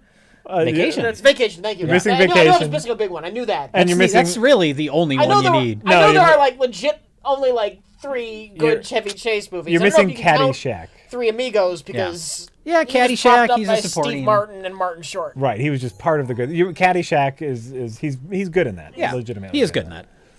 He doesn't make Caddyshack though. Rodney Dangerfield makes Caddyshack. Well, he's the lead. I think He's it's good at it. He's good at the it. thing that makes Caddyshack is the fact that it's a movie that nobody cared about the plot to. Right. It's basically they hired all these funny people and let them do whatever they wanted. Yeah. But it still stayed on the rails somehow. Right. I was gonna say, it still makes sense. Technically, as a the movie. main character of that movie is the caddy, and nobody knows who the fuck that is. Right. Nobody remembers that character. Everyone mentions Rodney Dangerfield, or they mention Chevy Chase, or they mention Bill Or Murray. Bill Murray, right. Nobody mentions the actual protagonist of that movie because nobody gives a fuck. Be- That is a ramshackle comedy. Yeah. it's not important. The main character No, it's is not. actually not important. That's what I'm saying. He's yeah, the straight man. yeah. You need the straight man. He's the through line to get to all these funny people. Ted Knight was good in that. Ted Knight, yeah. I'm seeing a lot of people mention Funny Farm. It's been a while, but I remember Funny Farm's Farm being fine. okay. That's like minor Chevy Chase. There- It's a notch above the Shaggy Dog or Memoirs of an Invisible Man. Oh my God, that's so horrible. Which is a John Carpenter movie. That was like total work for hire. John Is that Carpenter. really? Yeah, Oh, how sad. yeah, That was him and Daryl Hannah, right? yeah. Oh. Oh. I actually remember kind of liking it as a kid. Yeah. I have not seen it in a while. The only thing that really sticks out to me from Invisible Man is that you could see his guts when he ate. Can you? Do you remember that? And I don't remember something that. like that. it was a big thing where he ate, and you could. Are you thinking of Hollow Man? Isn't there something like that in Hollow Man with Kevin Bacon? I could be wrong about that. I haven't seen that movie in forever either. I want to say this was in the Invisible I Man. want to say that too, but I could be wrong. I could be wrong. I don't know. I could be wrong. Well, I thought this was in the Invisible Man, so like he was like had a thing with Daryl Hannah, and he had to like cover up his stomach, or else it was all Maybe gross. I don't remember it all. Oh, I forget. Chat. Chat, was that Memoirs of an Invisible Man or Hollow Man? Could have been both. I haven't seen Hollow. I said the end of Hollow Man. You never seen it? That's Paul Verhoeven. I've only seen Certainly the- not great I've Paul Verhoeven, but only seen the end of it. okay. I haven't watched it in a long time. I just remember it being weird. Like Kevin Bacon, he's the scientist, he's the main character, and then once he discovers how to turn invisible, Yeah. for no particular reason, he turns into like a violent, crazy rapist. Yeah. and you're like, where is this? Why is he suddenly a madman? Just like the flip of a switch. Mm-hmm. That's what I remember about Hollow Man. They are saying the food thing was Memoirs. Okay, But have you seen the original Invisible Man? not in a long, long time. Because the original Invisible Man, he also turns into a crazed lunatic. But isn't it a gradual thing? yeah. Oh, it's definitely more of a gradual thing. Oh wait, but Well, that's doesn't the he? book too? Doesn't he start as like a? Is it Bank like an robber or- absolute power kind of thing though? But yeah, that's the idea with the Yeah. Invisible Man is is he has the power to do so many things. And I'm trying to remember. There was he blew up a train in the movie, in the Invisible Man movie. I forget though. I love the Invisible Man so much. Seeing as it's been about 30 years, says #fartbag, I think it's time for a Three Amigos sequel soft reboot. The Three Amigas. Nope. Look, I wouldn't object to that as much. Ghostbusters... never remake Ghostbusters. It's like Three Amigos doesn't hit that level to me. Yeah. that's sacrilege to me. The Three The thing Amigos is so fucking two-thirds important. of the Three Amigos would still be very good if you brought them back. Right. They still have it. Yeah. Steve Martin and Martin Short, they're still good. They still have that energy. They still Chevy work Chase, together regularly. Yeah. Yeah, they still both of them do live stuff, and they okay. all the time will just be like, "Hey, and here's my good friend Steve Martin." Well, that's great. Yeah, they're both still great. Right? I did like Chevy Chase on Community, but that had more to do with the writing than him. And didn't he leave for ego reasons? He left, yeah. Well, he's a huge asshole, and Dan Harmon's a huge asshole, so you just have the collision of egos of two huge assholes. Sure. Oh, Three Amigos. I got it now. That's the next movie I'm going to watch. I have to put off all those other movies I need to watch. Rewatch Three Amigos. Because I need to rewatch the Three Amigos. Maybe I'll actually watch it one of these days. Someday. It's great. Someday. Gotta save something for my golden years. I'll be 70, and I'll be like, you know what? I'm finally gonna watch this Three Amigos movie. Oh, that was really good. I should have seen that so much sooner. Dead now. You won't really be dead, but as you get older, your mind will slip, and you'll just think you die constantly. Okay. Oh, I guess I lived. I should see the Three Amigos. Just forgot that I just watched it. Yep. Son of a bitch.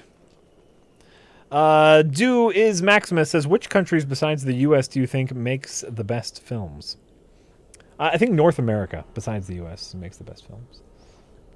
What? I don't know. Any particular region of filmmaker you enjoy, Jay? I like a lot of Korean movies. Oh, sure. All them vengeance movies, Old Boy and that stuff. Uh-huh. Was The Raid Korean? I've never seen the Raid movies. Oh. Everybody always gets some shit about that, but I haven't watched them.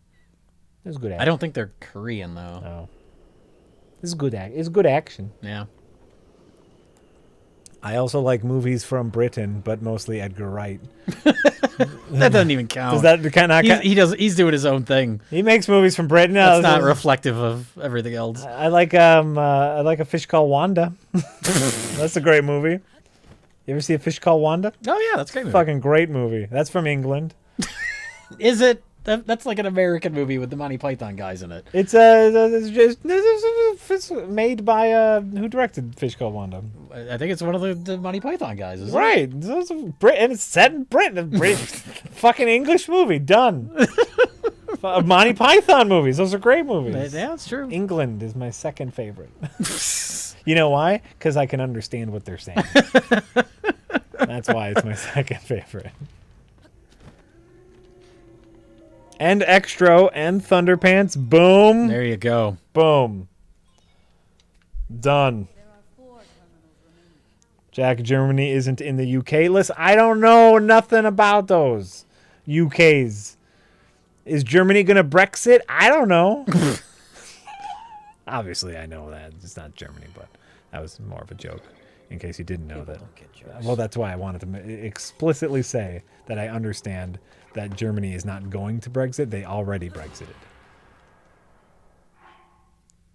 Okay. Yeah, that was the That's fine. It's That's fine. Great. I'm glad you could be there with me. The Real Van says, Jay, Rich didn't know, so hopefully you can answer my question. Okay. Why did you guys decide to base RLM in Milwaukee instead of Chicago? It wasn't really a decision. It's just things kind of worked out that way. Mm-hmm. We were doing video production stuff, and gradually it happened more and more in Milwaukee than Chicago, and so it just kind of worked out that way. Great. I believe our answer was because you were here, so I think that's a pretty. Well, I simple. was here, yeah. Yeah. And then Mike moved up. Yeah. Well, there you go. Great. Huff Hard, it says, "Hey guys, can you help me with a debate my friends and I are having or have had for years?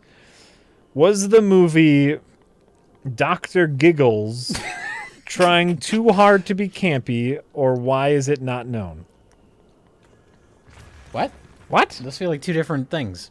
Was the movie Dr. Giggles trying too hard to be campy, or why? I think is it was not trying just hard enough. known? Yeah, I don't know. Dr. Giggles. I've never seen Dr. Giggles. I saw it whenever it first came out on video, and I've not watched it since. Okay. So I have no idea. But what was the second question? Why is it not known? Why is it not known? Because it's not very good. That came out like. Oh snap! I mean, yeah, it's not like a cult classic or anything. It's not very good. And is it not a so bad it's good? No, it's not. It was a studio movie. It was like a Universal, I think. Oh, really? But it just came out it was essentially like a gimmicky slasher movie, but it came out in like the mid 90s, like after slashers had died out. Sure. But before Scream. So it was just, timing was way off on trying to make that. Well, there you go. That's all your hot Dr. Giggles questions can be answered right here. Oh God, that reminds me. Oh no. When I was in my like early 20s, me and some friends Can't were end well.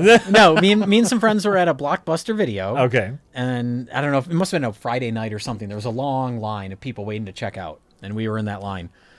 And this older, heavy-set woman comes in. She's very frantic. She's like breathing heavy, and she's very like excited. She's like, and she's not getting in the long line of people waiting to check out. She's like standing next to it, and she's like fidgeting, and she's like waiting to get the clerk's attention. Oh, like she needs medical attention. She has something very important Right. going on. And she's like this, and so the clerk ends up checking someone out, and then whoever they're checking out walks away. Before the next person can walk up, this lady butts in line. Yeah. And she's like, "Do you have Dr. Giggles 2? I need to see Dr. Giggles 2." Because the first one ends with like a sequel bait. There never was a sequel made, but it ends with like, they're going to make another one. So this woman must have randomly watched Dr. Giggles and was so excited that to know what happens next in the Dr. Giggles saga that she was like panicking, waiting to ask this clerk where their copy of Dr. Giggles 2 was. She was willing to break the social contract that is line formation. Yes. In order to find out what happened next in the Dr. Giggles saga. Yes. That's so beautiful. Isn't that amazing? The movie touched her. Dr. Giggles. Inappropriate places. She needed more of that giggles. Needed more of that giggles. So that's my Dr. Giggles related I story. think that's a great story. Like that also just speaks to the wonder of like the pre-internet age. Yeah, that's true. Where else would you find out that information other than your local Blockbuster? What can you tell me about Dr. Giggles 2? That's so great. Do you have Dr. Giggles 2? She was like out of breath. I picture her like running blocks. Like the movie ends and she immediately bolts out the front door. I gotta see it!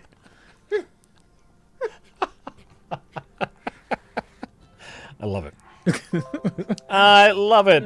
I was at a McDonald's once, years and years ago, and this obese woman. I'm in line. Beast woman. This obese woman. Oh, obese. I thought you said this beast woman. No, well, both. Okay. Both. She barges in, I think that counts. Yeah. saying "me first," cuts in front of the line, and orders ahead of me. She just yells me first? Me first. Wow. Nobody did anything. Wow. At that point, like, what can you do? I think I would just be did like, anything. I would be in shock. Right? Yeah. You know what? She deserves it first. Right. that kind of audacity. And then, Me first. And part of you wants to just go, me first, and cut in front of her, and just see what happens. Yeah. I should have. Chaos. Well, no, but then If the I other were a bit people say older- me first. How would the me first lady respond if somebody replied to her with, "No, me first, me first"? It would have been Right. glorious. Yeah. What? It's probably I the know. same lady that wanted Dr. Giggles too. Well, she's been waiting years for Dr. Giggles 2 and knows it's going to come out any moment. So she Yeah. can't even wait in line at McDonald's. I need I gotta my get my food burger. immediately so I can get home and monitor Dr. Giggles 2's release date. I have a Google News alert set up. I follow the Dr. Giggles Twitter feed. I'm just hoping one of these days it's going to happen. They're going to read my petition letters. Oh, Dr. Giggles. Moki! B85 says, hey, Wreckers. Have you seen the classic 80s horror film Cutting Class? That's not a classic. The only reason anybody even knows that movie is because Brad Pitt's in it. Well, there you go. I've never seen it. You've never seen it? No. I had never even heard of it until after Brad Pitt got famous, and then it was like, Brad Pitt got his start in this no-budget horror movie. Moki's saying it'd be perfect for Best of the Worst Okay. and features Brad Pitt. I'll send you a copy if you don't have it. We don't have a copy I don't think we have a copy of that. of Cutting Class. So please. Oh no.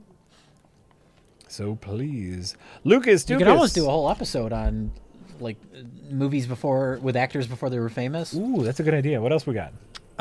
Troll has Julia Louis-Dreyfus in it. Okay. I have not seen Troll. Troll 1 isn't bad. Troll might be too good for Best of the Worst. I mean, it's not great, but I like it. That's what the main character is. Boy with a scar. Does he have a scar on his head? He doesn't have a scar on his head, A but boy with it's glasses called Harry Potter. his name's Harry Potter. What? He doesn't wear glasses, but his name's Harry Potter, and the movie's got all sorts of magic and wizardry shit in it. Nice. Well before, the director of that, John Carl Buechler is his name. He's an effects guy, but he directed Troll and a couple other movies. But he was a few years ago. He was trying to get a Troll reboot off the ground, and because I guess because of some sort of copyright loophole, he could still use the name Harry Potter. So he was really trying to exploit that aspect of it. Of course. Of making his own quote-unquote Harry Potter movie. Troll, the Harry Potter saga. Yeah, something? I think it even had Harry Potter in the title. Oh, of course. You have to put it in the title. So he was trying to get that off the ground. I don't know. I think there has to be some way for them to put their foot down on that, as far as like Warner Brothers or whoever makes the Harry Potter movies. Probably what happened is he couldn't find anyone to distribute it Yeah. because Yeah. they didn't want to piss off Warner. We're like, Exactly. There's perfectly legal, Yeah. but we're not stepping on their toes. right.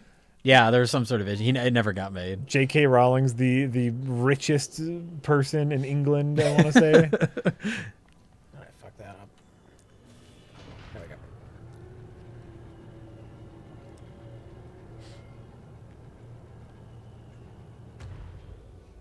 Right. Lucas says, hey guys, I've been going through Carpenter's films lately. Yeah. I mean, there's no bad time to do that. As you do. And just finished In the Mouth of Madness. Yeah. Curious to hear your thoughts on the film. Jay, our local Carpenter historian. Oh, I love In the Mouth of Madness. What is In the Mouth of Madness about? In the Mouth of Madness is Sam Neill, isn't it? He's the lead. Okay. Who's great. You know who Sam Neill is, right? Remind me. The main guy in Jurassic Park. That's what most people know him from. Okay. But he's also the lead actor in Possession, the best movie ever. It's on my list. It's on my list. But there's this author. He's kind of a Stephen King type author. But his name's Sutter Kane. And people are like obsessed with his books. He writes these Stephen King-ish horror books. Okay. And his new book is coming out, and it's literally driving people insane. And then Sutter Kane goes missing, and so the company that publishes the books hires Sam Neill as this investigator to try and find him. Oh. And so he tracks him down in this town that supposedly only exists in his books, but they end up in the real town, and there's lots of like H.P. Lovecraft type monsters, and it's really, really good. This sounds great. I think it flopped when it came out. This is like later John Carpenter. This is like 90s John Carpenter that everybody doesn't like, but when it came out, I don't think a lot of people liked it, but it's sort of grown in audience as time has gone by because it's good. Yeah. That sounds like a solid premise. It's great. Yeah. The drama delirious. Yes. Great. Yeah. Lots of good monster effects in it. Not as good as the effects in The Thing, though. The Thing was smart enough to shoot a lot of the creature stuff like in shadow and make it look really like slimy and gross. And some of the effects in the Mouth of Madness are a little too like brightly lit. Yeah.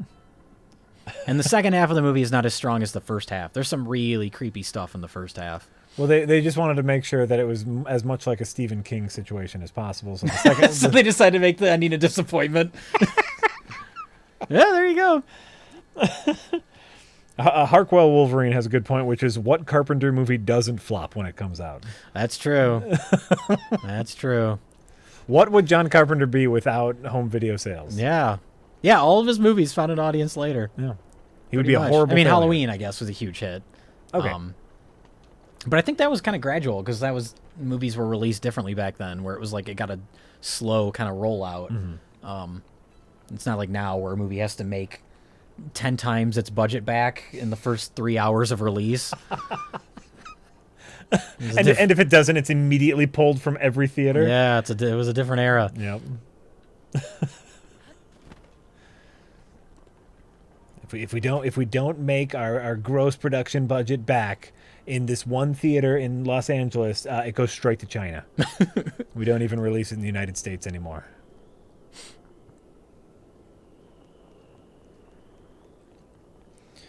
Anonymous, Rich. Yeah, Why do a second run of Zelda? This is your second run of Zelda. because why not? You have already done all the shrines. Just curious. Also, did you ever look up hints? I didn't do all the shrines. The shrines. Right. Yeah, Because you don't have to do all the shrines. because I enjoy the game. Yeah. The second part of that is, do you ever look up hints when you're stuck? Need to know. Yeah, I'll look up hints. You look up hints? Yeah, Interesting. if I'm stuck, I like to do it myself. But Yeah. if I'm stuck, I'm not gonna let myself be stuck for half a fucking day in one stupid thing. Sure. When we talked about this a little bit on Friday, so much of this game is about like discovering this new thing and Yeah. going to an unexplored area, and you're playing it again, and obviously there's no new areas. It's not procedurally generated or anything. Well, there so- are. I didn't go everywhere Okay. first time playthrough. I've discovered new things actually. Really Yeah, I didn't get the big horse my first time through. Like that whole area, I Yeah. missed that. interesting. Okay, that's great. New So- shrines I didn't see. So you're still finding new Still stuff. finding new things in a second run through. That's important. That's important to know. I play games I like multiple times. Mm-hmm. I don't like. I finish it. That's it. It's dead. I'm gonna throw it out.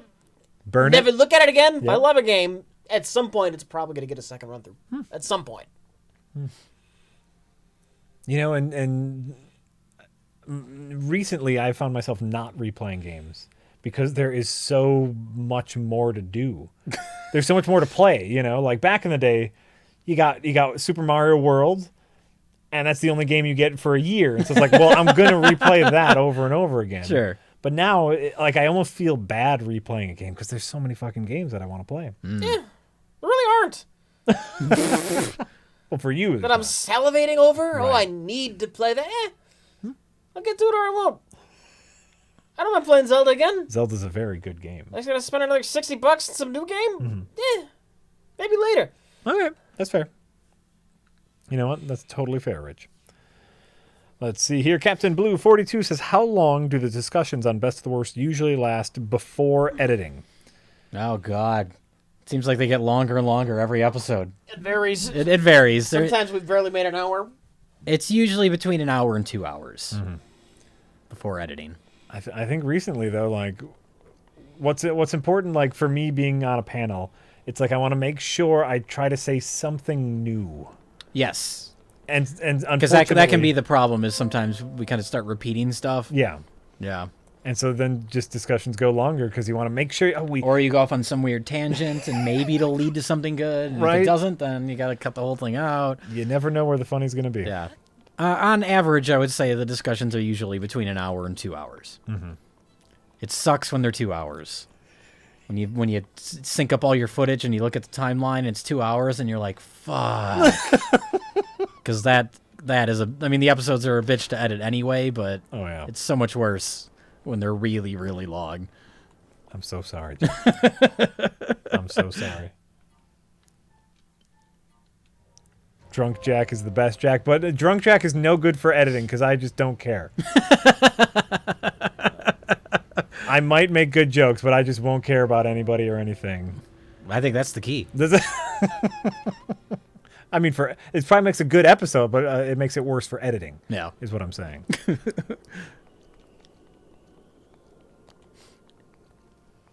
Do I think I'll ever come back to Nier Automata? Maybe. Right, our last two big games we played were Zelda and Horizon Zero Dawn, which are both open world, go wherever you want games, and I don't have room in my heart for another open world, go wherever you want game. I need like Metroid at this point. I need a simple 2D side scroller where it has a linear path and easy controls. I can't have another big world in my head. And I finished Horizon and I finished Zelda, so I can now remove those from my brain. But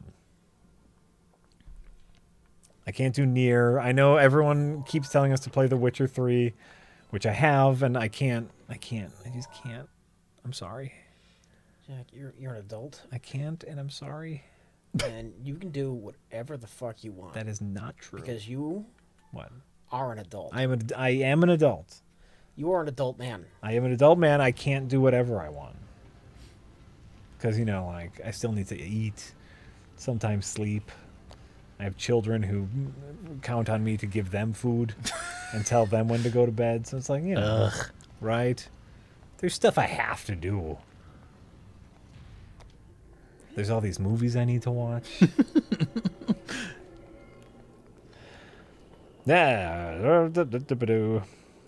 Let's see here. Where were we?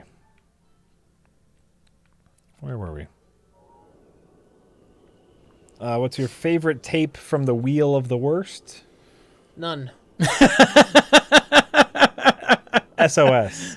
SOS? SOS. Well, that's more just for the discovery of us watching it. In hindsight, isn't that one a bit creepy? It's a little, yeah, in retrospect, it's unfortunate. Oh, it's super creepy. But come on. Nothing will take that experience. Nothing will rival. Oh yeah, that no, that one was worth it experience. for the experience. Yeah. Trying to think. There's been so many at this point. It's hard to keep track. It really is. Our little story of the bus safety video. Yeah, that one was pretty good. I enjoy us talking about the bus safety video. The fact that the bus safety video is actually a horror movie, like, that's fun. You know what? That's fun. Let's see here. Oh, have you seen Kong yet? I have not. I'm looking forward to it. I think it's We'll see. Yeah? I wasn't terribly enthused about it.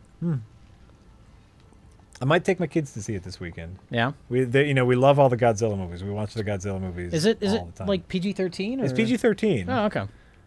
And Kong fights a fucking dinosaur. So at least one of my kids will love it because he loves that shit. But I'm thinking about taking him to see it. I need to do a little more research on it to see like how bloody it gets, or Sure. probably not terribly bloody. I don't know. I have no idea. I don't know. But you haven't seen it yet. I have not seen it. Okay. I like a good big monster movie, but I think it's something like, I know Kong is way, way bigger in it than he has been in previous movies. Uh-huh.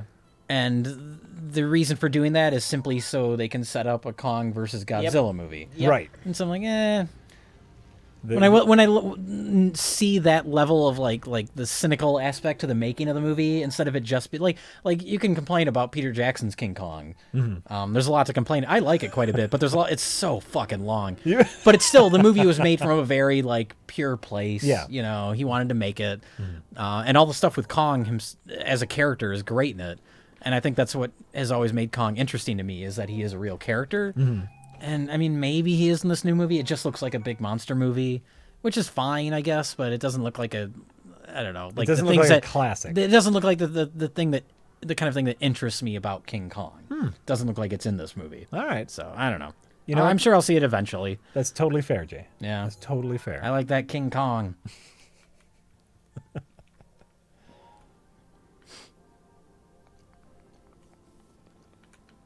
I think that's totally fair.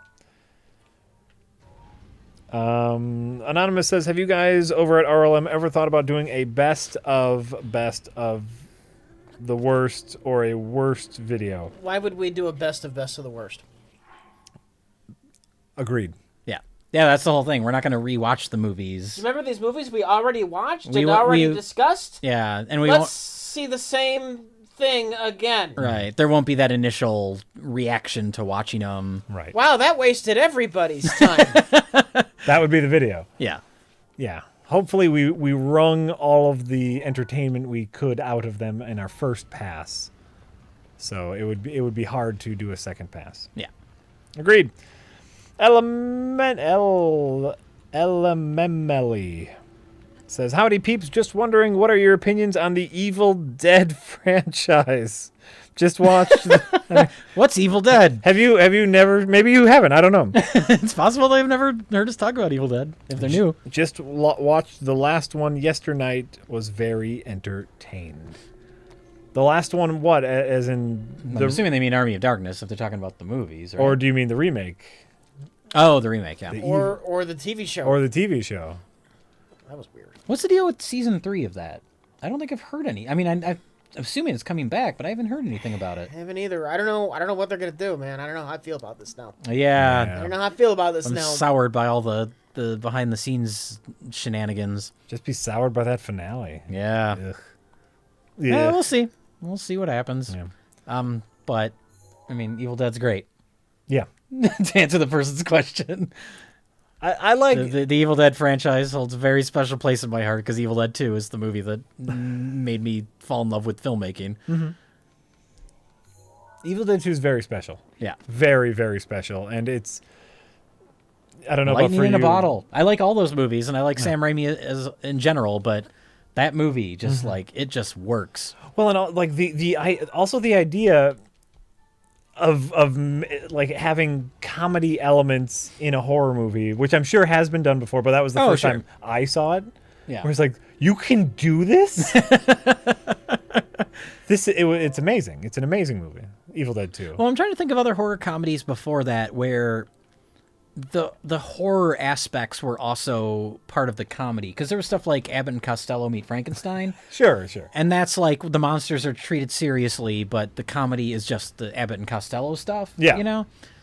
But I mean, you have like Evil Dead 2 and like the creature in the cellar is got its head sticking out and they're jumping on the cellar door and its eyeball pops out and flies across the room and lands in the girl's mouth. Where it's like, that's a horror scene. It's a flying eyeball, but it's funny too. Oh, it's like it's also like physical comedy. Yeah, that combined and it's a Three Stooges reference, but the combining the horror with the comedy in that way. Maybe the chat can say another movie that did it before it, but I can't think of any. Oh, sure.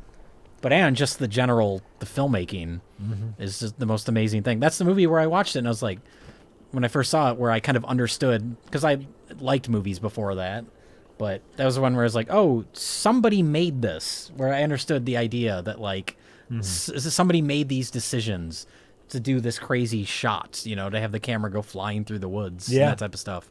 Oh, no, and you know what? Also, just like as a DIY filmmaker and an indie filmmaker, just figuring out how he, like, a lot of his push-ins were done with a greased up 2x4. Yes. Like, that's how they made their movie. Like, we don't have a dolly. We have a 2x4. Let's cover it with Vaseline. And just cover it with Vaseline and put our camera on top of it. That's how we're going to do our push-ins. Damn, dog. Like, we need to do the shot through the woods where we want the camera to go like up and over some tree logs. Okay, we'll just nail it to a 2x4, and we got two people holding it now, so we can get all sorts of wacky movements. Yeah. That's how they made the Evil Dead movies, and it's amazing. Ingenuity.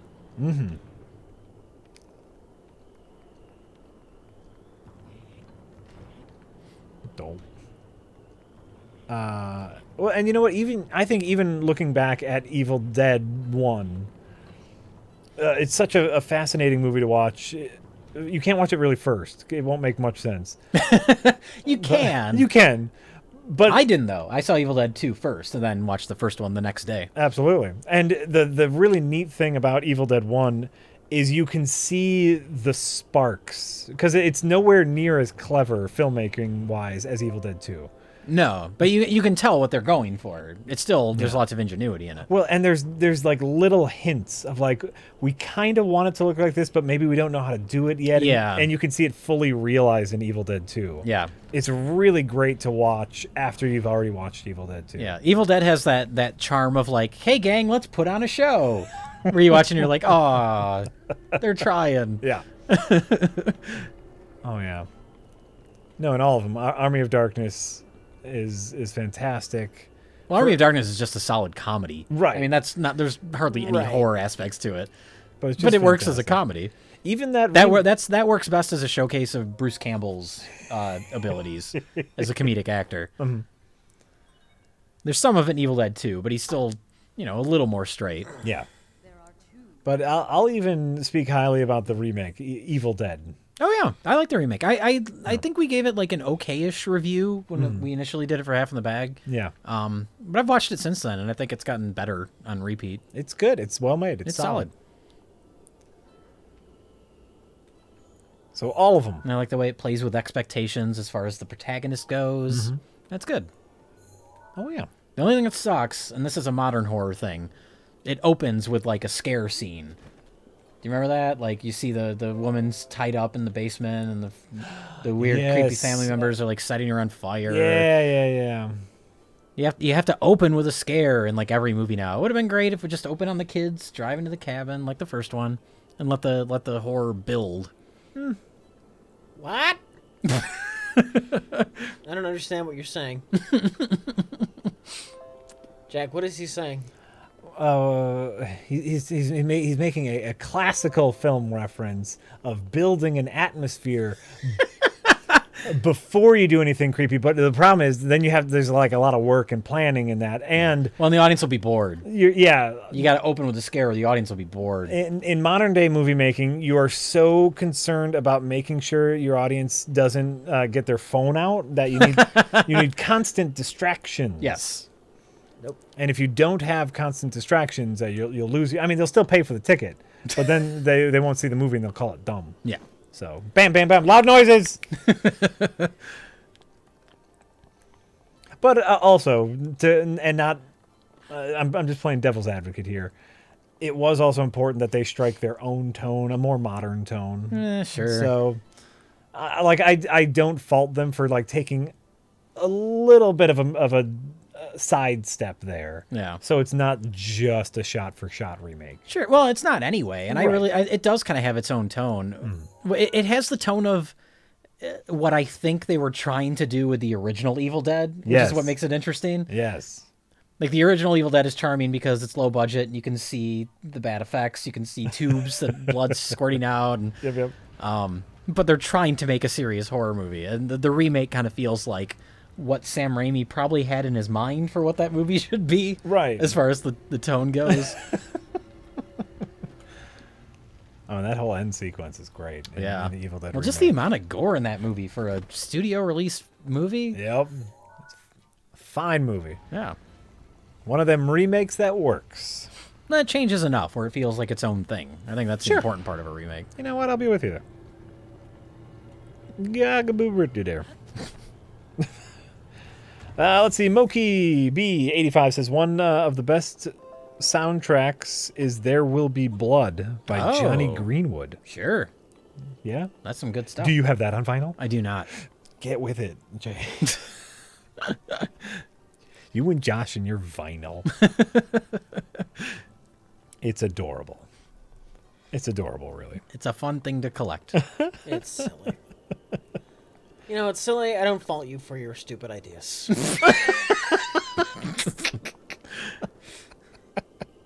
Hey, got thing. It's fine. You collect the thing.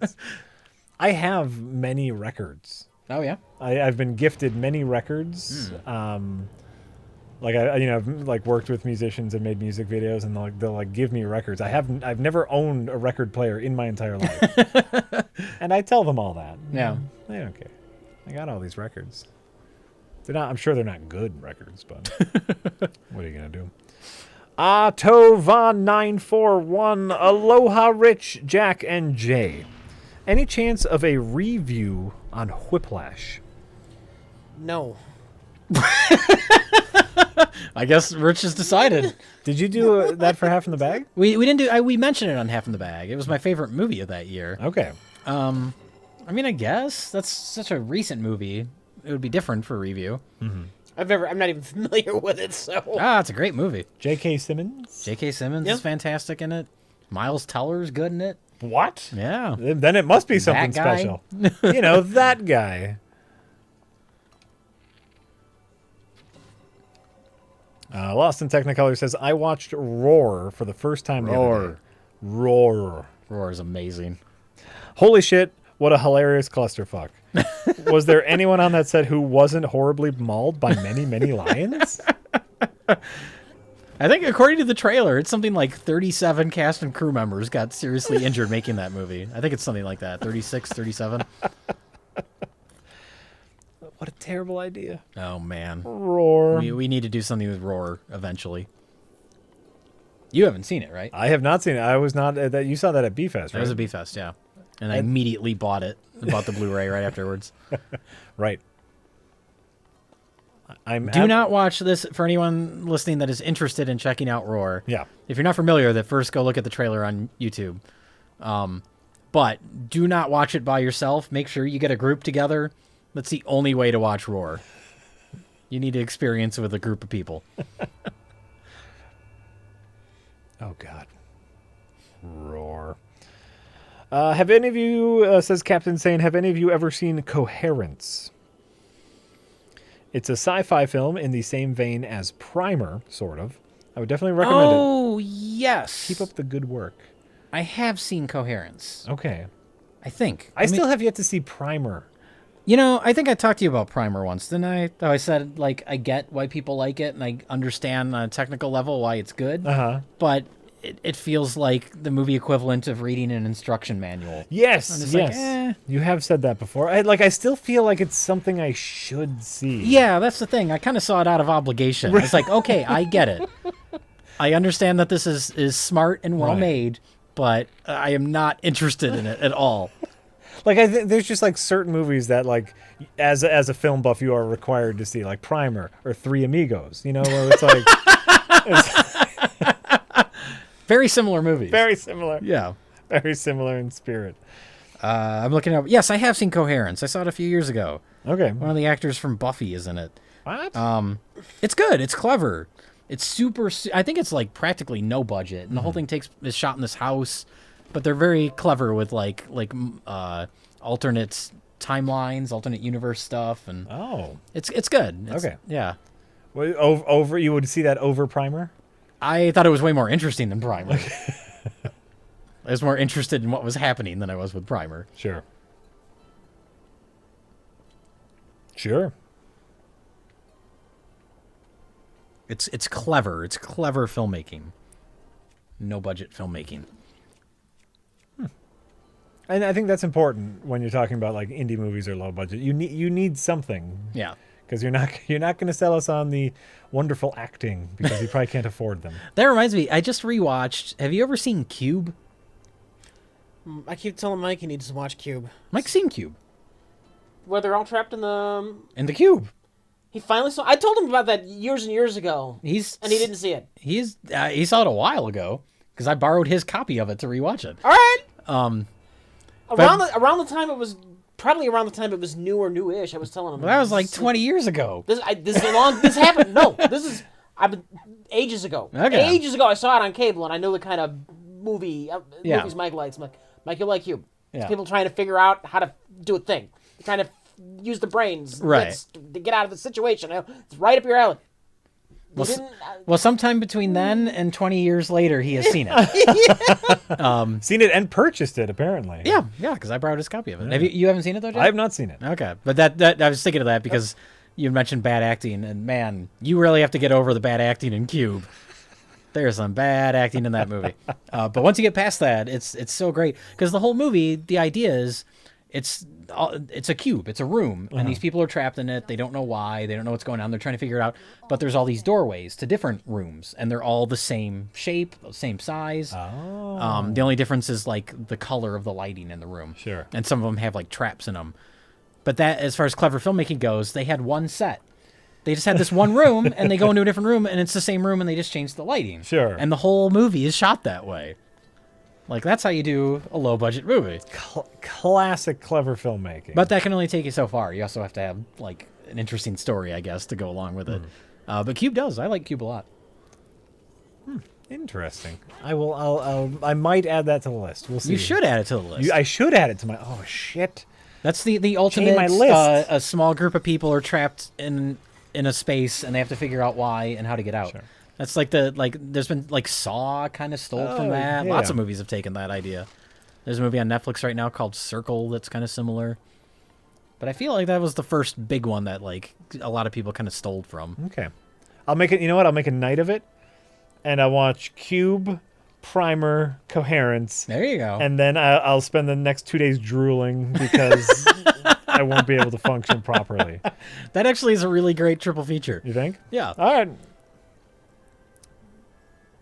That's gonna happen then. It's gonna happen as soon as I need to find the proper vessel to hold under my chin to catch the drool. Anonymous wants to know, have y'all ever cut yourself off from drinking after a night of filming went on too long? Also, any 3DS game recommendations? No. What is it? Cut ourselves off from drinking? Like after- maybe we got too drunk during a discussion and we said, hey, we need to ease up. We've never said that. I don't think so. No. I've said that to me personally, where it's just like, maybe I should not get so Yeah, drunk. I mean, you use your own, gauge Right. as far as like, I should probably not have another drink, so you don't. Oh, no, I never say not have another drink. Like, eventually, like, the next time we film Best of the Worst, I'll say, maybe I just shouldn't drink this episode because I have no self-control. Well, it's a good thing we don't film Best of the Worst weekly then. Oh, God. Oh, there's a stair right here. I didn't know that. That's what's funny is that occasionally I'll see a comment that's like, I'm concerned about how much you guys drink. You're like, you realize that we film like one of these a month, right?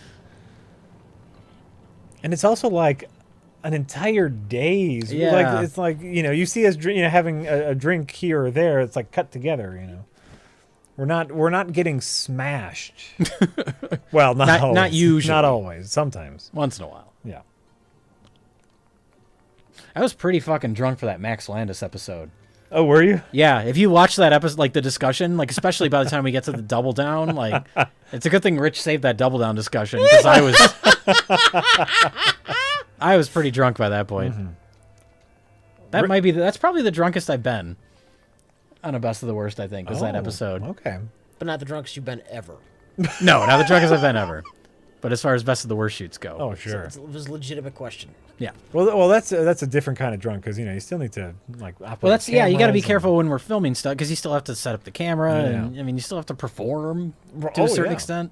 Not to a certain like you have to be coherent enough to talk about the damn movies. Yeah.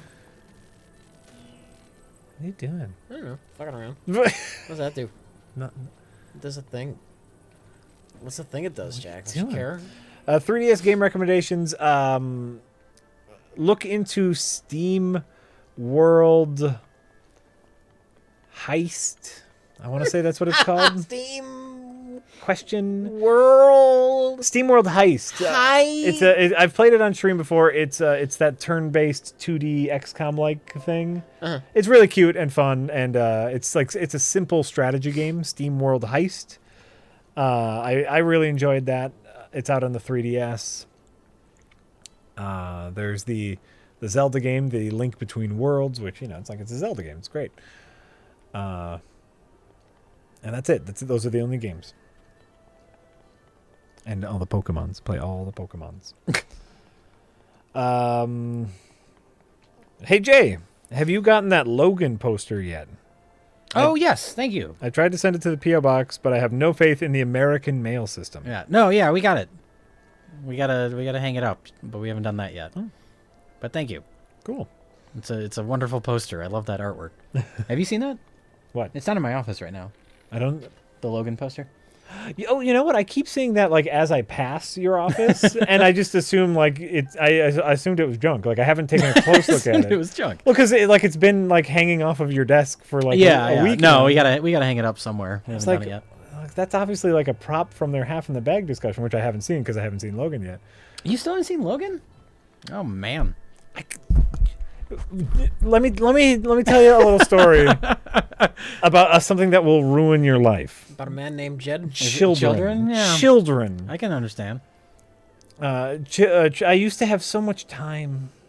You You should get rid of them. They sound like a giant pain in the ass. Soon. They're so close to the point where they will be able to take care of themselves for long stretches of time. There you go. Then I'll get my life. Well, and also, the other big thing with Logan is that was right in the middle of 2 very long reviews for prereq. Oh. And it was reviews that we needed to get done quickly because they were one right after the other because their release dates were so soon. And I just, every free hour needed to be playing games, unfortunately. And, I got 50, 60 hours into Horizon Zero Dawn. And then kids and other work. You don't have time for fucking movies. Oh, sure. And then 65 hours of fucking Zelda. And you're just like, I was wrecked. I need to see Logan. It's pretty great. I know it's good. Children can handle Logan. There you go. Take your kids to Logan. I'm gonna go out on a limb and say nope. Not quite ready for that sort of hardcore movie. I would have loved that so much as a kid. Just hardcore violence and blood. Nothing like a beheading when you're 7. Right. Yeah, I was watching that shit. RoboCop. Yep. Not there yet. It's good for kids. Good for kids. Quinsomniac, yes, I'm very behind on tips. As we usually get, because, we talk about the things that you want us to talk about. And We could not talk about them. if you want, we could not talk That's about an them. option. You should have a rule. Whatever the tip question is, Yeah. you have to limit your answer to 1 sentence. Sure. And that's it. Or we'll get like one of those like Oscars-esque timers that will just start Oh, there you go. It slowly starts playing music. So we don't talk about your topic for too long. But I'm sure it's coming up. We are behind. Logan. Logan. Listen, I was just so excited. I had some free time, and I could have rewatched. I was flipping through all the stuff I had to watch. I have HBO and HBO Go. Oh, sure. And Netflix and Amazon Prime and like so many ways to watch movies. And I was flipping through HBO Go and I saw Batman versus Superman. Oh, God. I was like, I want to sit down and watch a movie. And I was like, oh, you know what? We talk about this movie all the time. I only saw it once and I was pretty drunk. But, like I have that superpower where it's like, I know what's going on in a movie. Sure. But it's like, maybe I should. As much as you can know what's going on in that movie. Well, right. It's like, maybe I should rewatch that. We talk about it on the stream all the time. And I stopped myself and instead I watched The Witch. You made the right call. Of course I did. And so it's like, I'm so proud of myself for that. I'll get to Logan. I'll get there. But Someday. Someday. When I'm sure when it comes to streaming, because that's another one that I'm sure Lisa would really like. She's a huge X-Men fan. She's a bigger X-Men fan than I am. She has a much larger comic book collection than I do. And it's all X-Men. Your wife's a better nerd than you are. A significantly better nerd than me. There was a time she was reading, and I don't even know how you could do this. She was reading 2 different X-Men continuities. Oh, God. The X-Men comic and the Uncanny X-Men, which were wildly different storylines. You mean Ultimate or just... No, Uncanny X-Men. Okay. And then X-Men, which was rebranded at the time to New X-Men. But it was So still... they would have been the same continuity. What? They probably would have been the same continuity. No. Wouldn't they? No? X-Men and Uncanny X-Men. They were a different universe? Were different universes. You're thinking of Ultimate. No. Ultimate was also a different universe. I was reading Ultimate X-Men. This is why I never get into the X-Men. Well, no, it's the same for This sounds as confusing as the timeline of the movies. Right? It's the same for like Spider-Man versus Peter Parker Spider-Man versus Ultimate Spider-Man versus... I'm sure there's a new Spider-Man or something. Like comics have different universes. Sure. So I was reading Ultimate X-Men. She was reading X-Men and Uncanny X-Men. There's a lot of X-Men in there now. Yeah, it sucks. Comics are so fucked up. Where's the second ball? Jack, you've done this. I don't remember shit. Where's this other ball? How do I open this? You've done this more recently than I have. Not this. Didn't you do this on your first playthrough? Didn't do everything on my first playthrough. Okay.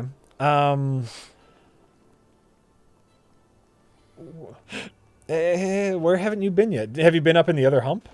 I've been in the other hump. It's not there. Um. It's like the only divine beast I didn't do.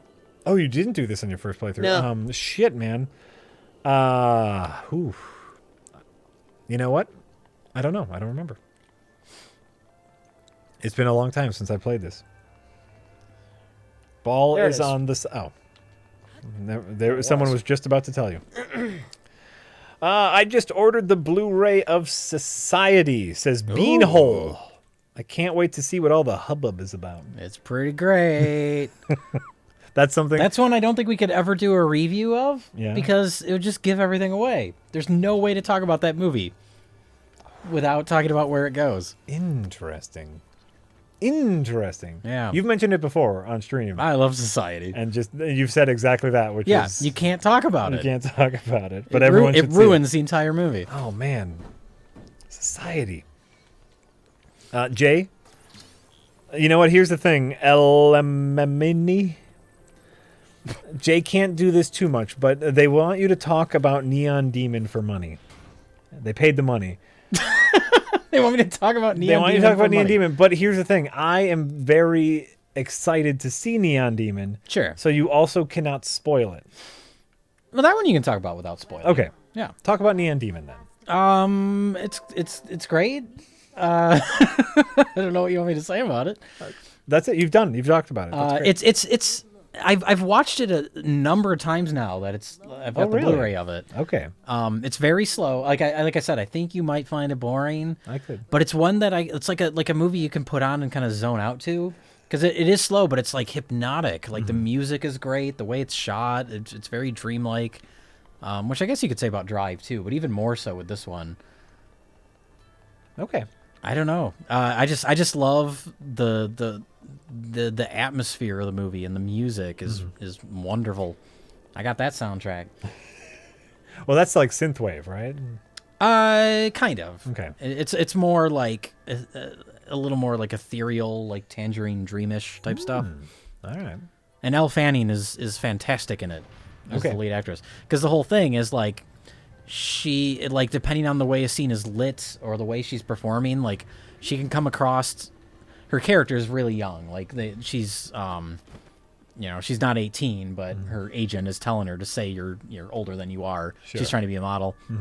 And like depending on the scene and her performance, like she can either look like a really young, like babe in the woods, like innocent, girl, or she can look like she's completely in charge and way older than she is. And it's like completely based on her performance and the lighting of the scene. And I'm sure, like, depending on how she looks, is very purposeful for that scene. Exactly. Yeah.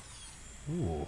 Yeah. See, and like it's that kind of stuff. Like you're talking about, like atmosphere and lighting. That's the kind of stuff that can drag you through, boring sections of movies. Sure. Like with The Witch, I was just so drawn in by the mood of it. Yeah. And the filmmaking. Yeah. And the acting. That's how I like, feel about Neon Demon. And Okay. it's funny because like people like to say, style over substance. But there's movies where it's like, well, the style is part of the substance. It's like they're remaking Suspiria, the Italian Dario Argento movie from the 70s. Okay. They're remaking that now, and it's like, why? Like the plot of that movie is not what's interesting about it at all. It's about the way the movie is made. It's about the look and the atmosphere and the music and the colors. It's a really vibrant movie. Or it's like, if you're gonna I don't care about a remake. Like, oh, I want to see that story told differently. Like the filmmaking is what makes it interesting.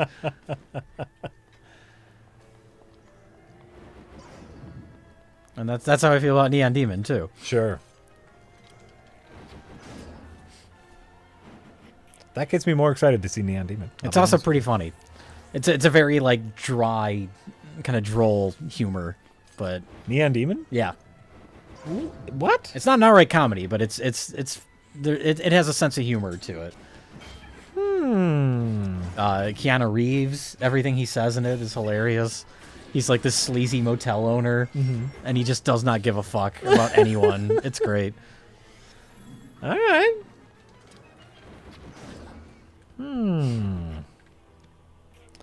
Anonymous says, last stream you guys mentioned how Marvel fucked up enforcing diversity too hard on established characters. Anonymous, you didn't listen to the full story. I'll get to that in a second. Do you need, or do you think the next LOZ game still works if Link and Zelda were gender swapped? Okay, so that's a two-part question. So one, initial reports were that Marvel fucked up because they had this whole new initiative to diversify their classic characters. Jay, are you okay? Yeah. Okay. Like I mean, no. Oh no, I saw you drop something. I was like, Oh no, I knocked over my coffee cup. Oh, okay. Like Miles Morales, Spider-Man, Miss Marvel, the first Muslim superhero. The Iron Man got turned into a little black girl. Thor is Jane Foster. Craziness. Like there's one of the issues where Captain America is a black woman now. Okay. The daughter of Luke Cage and Jessica Jones from the future came to the past and is Captain America. It's a whole thing. So, initial reports were that Marvel messed up and sales of their books were slumping after the push for diversity. Okay. But that didn't actually happen. Only sales of individual books at brick and mortar stores sales slumped. Online, Which nobody goes to anymore. Anyway. Digital sales and sales of collected volumes rose for all of their diversity characters. Okay. And so it was one of those things where someone was horribly misquoted and taken out of context so a news cycle could happen where everyone says, haha, diversity is not the answer. What? This never happens. People create their own narrative by taking things out of context. That never happens. Exactly. And so, as it turns out, their diversity initiative is proving effective. So that was the other part of that tale. And it doesn't really matter because Marvel's comics side of things is no longer their main business focus. Sure. The comics are pilots at this point. Let's workshop this character until we can distill its essence enough until we can make a movie. Right. That's all the comics are at this point. And they are already anticipating the audience for heroes of color and diversity. And so Marvel is getting ahead of the game. We're seeing huge box office numbers for movies, historically, like movies that historically wouldn't do good in the box office that are like, black main characters. Things like Moonlight did very well. Things like what was the one with the lady astronauts? Oh, Hidden Figures? Hidden Figures did remarkable at the box office. No one thought it would do that good at the box office. So it's like people are seeing that tick over to audiences of color wanting to see themselves represented in movies. And so to me, Marvel's just getting ahead of the game here. But So you're saying it's a cynical move and they don't care about diversity.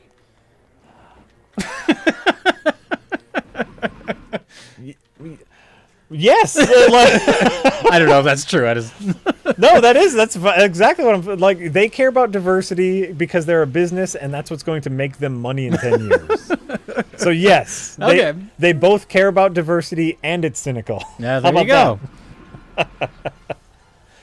They don't give no fucks. They just want money. What can we do to make more money? Who's gonna give us money? Who's gonna give us more money? Is it that nerd that has been buying the same comic for 20 years and will only buy this one comic? Or is it the next generation of kids who have disposable income which will buy multiple comics? That's who buys comics, right? Is there not room for both, or do we have to show the loyal customer for the last 30 years under the bus? Well, Tony Stark's gone. Fuck you. But that's a fallacy because there's also 80 other comic books with Tony Stark. Actually, didn't they just kill him off? Not that he won't be back. Rich, what did we just talk about multiple timelines and universes? They killed him off in one fucking book. There's 80 Iron Man books. That's why I can never get into comic books. All the different continuities. Of course. Like, fuck that. No, so Tony Stark still exists. He still there's Iron Man, there's Invincible Iron Man. I'm sure there's 80 Iron Mans. Obviously, that is a bit of hyperbole. There's not 80, only 15. But Tony Stark still exists, and now there's Black Lady Iron Man too. Like they are trying to have their cake and eat it too, and so far it's working. You know why? Multiple cakes. That's how you do it. You look at one cake while you're eating the second cake. Okay. Boom. Boom. So, anyway, Anonymous. That's the important. Like Miles Morales Spider-Man, I don't mind that because they're still doing the Peter Parker book. Yeah. I think you're wrong about Tony Stark. I don't think there is currently a Iron Man book with Tony Stark. Oh, I honestly don't know. Considering that that's their most popular character right now as a result of the movies, I can't imagine they wouldn't have something with him. I'm going to make a logical deduction and say that All right. there's also a Tony Stark book. I would think so. What's the trick to this? No, and in the Ultimate Universe, The Ultimate Universe is gone. Right, but in the Ultimate Universe, Peter Parker died. They brought him back, but there was still the Amazing Spider-Man, the old classic continuity. But Of then again, course. I would have been done with the Ultimate Spider-Man after they got rid of Peter. Right. I would have been done because I don't know or care about Miles. Right. I didn't buy the book for Miles. Oh, sure. No, and I read a bit of Miles, and while I thought his origin was interesting, his rollout was paced weird and sloppy. It took him like, I want to say 15 issues to get web slingers. And you know where he got them? This second phase sucks. By From the way, the corpse of Peter Parker. Ew. Yeah. That's, I mean, I think Aunt May handed You it. pried him from his cold, dead hands? Literally. Oh, I don't remember how to beat this second part. I'm assuming I got to hit him with his own lightning. You got me, man. According to Wiki, Tony is currently in a coma. But are there other Iron Man books?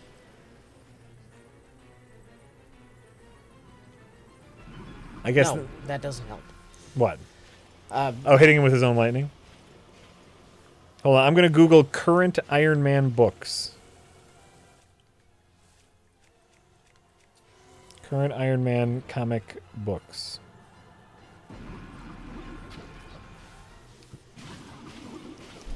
Well, this fight started off good, and now it's gotten stupid. Oh, and you know what? Someone was just asking about like looking up strategies. I want to say that this might be the only time I did, is I couldn't figure out how to beat him in the second stage, and I had to look it up.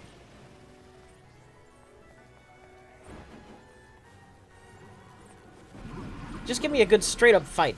Right. That's all I want. Give me another Lionel.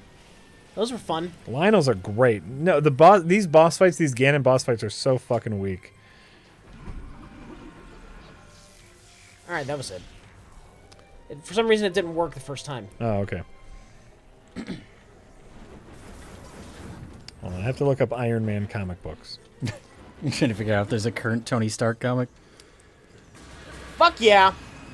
Logic dictates there is. Yeah, I would person think in the so. chat betting $10 that I would lose this fight on the first try. You owe me No. $10? $10. $10? So I'll bet you $10. Rich dies and gets mad. $10? We look forward.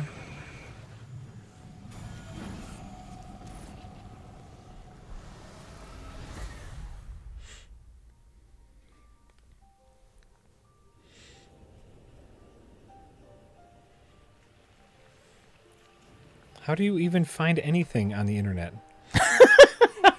You should Google that. I Google, how do you find things on the internet? What happens if you do that? I'm gonna look. you do that. List of Iron Man titles. How do you find things on the How do you find things on the internet? internet? All right, ready, Rich? Sure. We have Iron Man. Yeah. We have Invincible Iron Man, International Iron Man, Infamous Iron Man, and Superior Iron Man. There are currently 5 continuities of Iron Man happening. And Do any of Are you those have sure Tony Stark? and I They believe have to. Are you sure that they're different continuities? and the one with Black Girl Iron Man is Invincible Iron Man, which I believe was the original. Because I thought they had killed Tony in Secret War. I'd heard that. I heard about that. To the best of my Googling ability, these are the 5 listed as currently ongoing Iron Man comics. Chat saying none of those are Tony Stark. And that could be. I don't read. Okay. I'm saying if I were a Tony Stark fan, Yeah, why would I care about new Iron Man girl? you wouldn't. Okay. I'm agreeing with that point. I'm saying there's no reason we can't have both. And I think we do. You know what this will take? This will take a trip to the local brick and mortar comic store. Oh God.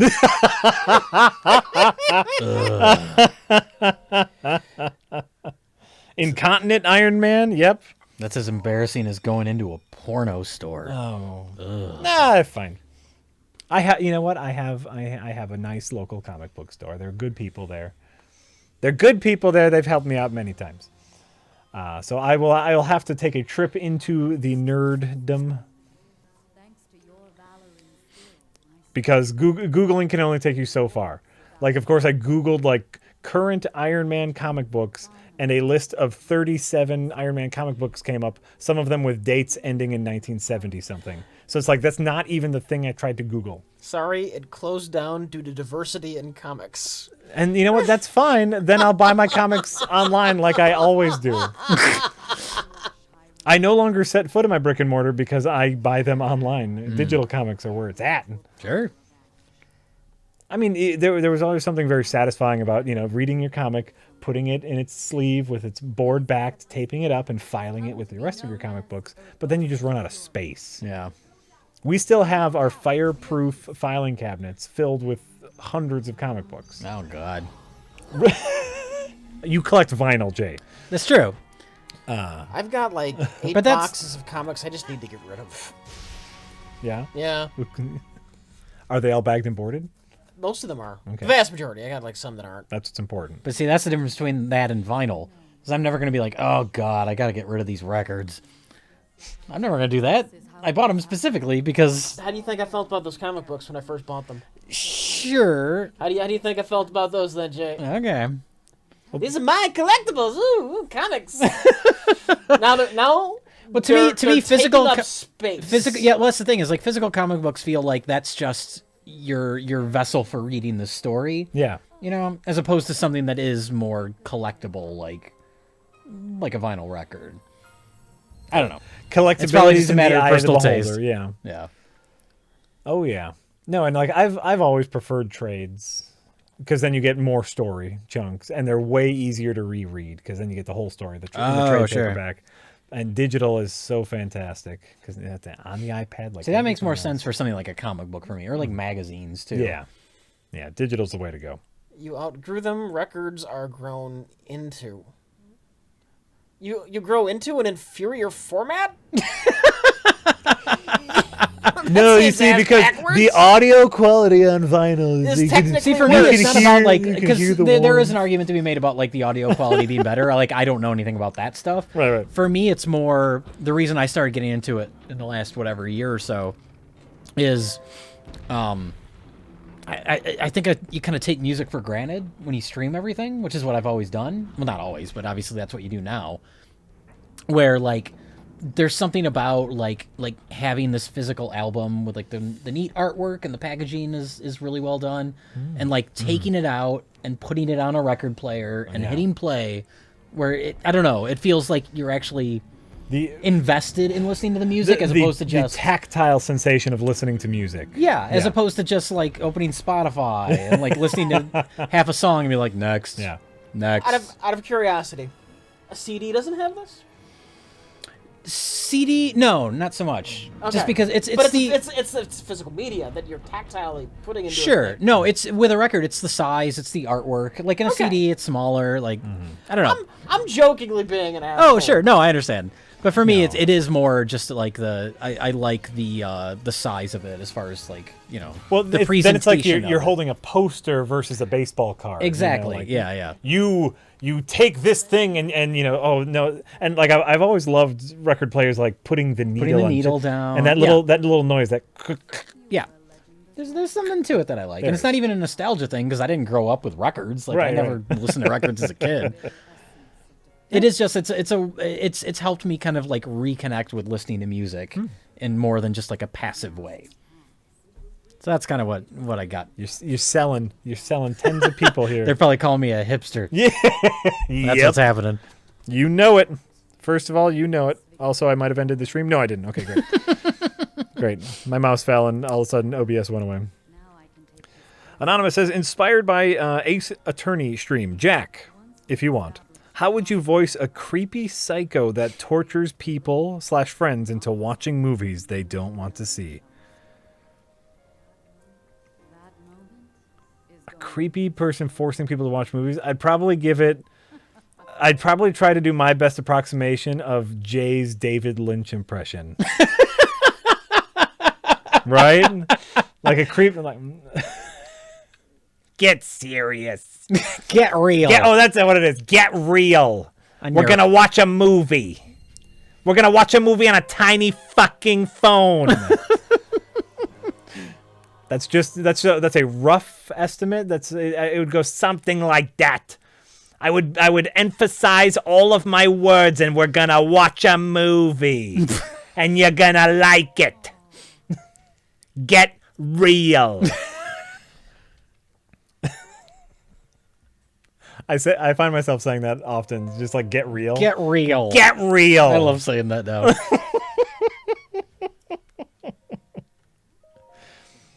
So that's what you got. On your fucking telephone. Get real. What a dickhead. I love him. It's great. I love him. Future famous person says, according to the director of Dark Souls, their next game may or may not have similar gameplay. This is the studio that has made 5 games, all with the exact... They want to do something different. All right. Oh, yeah. They've earned that.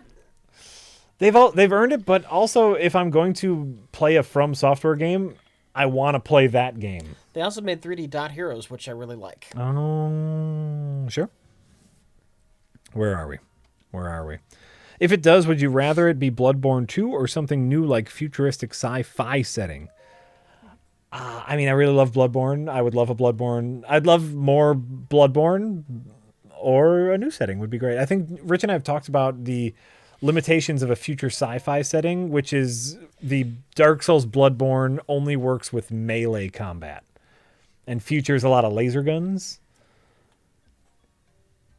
But you could... Can't future be whatever you want it to be since Yeah. it doesn't exist? Also, future can be whatever you want it to be, but that works only with weapons. Look, Star Wars got away with melee combat. Laser swords? Sure, it's melee combat. Yeah. So you got laser swords? I'm not saying it couldn't work. I wouldn't go that far. They do such great, like, gothic-y kind of horror art, though. Yeah. I don't know, I'd give it a chance if they want to do a sci-fi setting. I wouldn't say it's a terrible idea. But I mean that sort of those Lovecraftian monsters would work great in space. Like they have very, very talented artists. Yes, they do. They do. So maybe we're just not thinking about it in the right way. Maybe we're thinking they're going to do something that's horribly generic with science fiction. And they won't. Maybe it'll be the best looking science fiction setting that has ever been if From Software does it. Because they have very talented artists. No matter what, I'm going to play it. They are very good at creature design. Mm-hmm. They could work that magic on some aliens. Shit, yeah. I would want to see more about what they're doing before I poo-poo From Software doing a game with kind of a different style of gameplay than Souls. Yeah. Okay. I would take a look first. All right. That's, you know what, Rich, that's totally fair.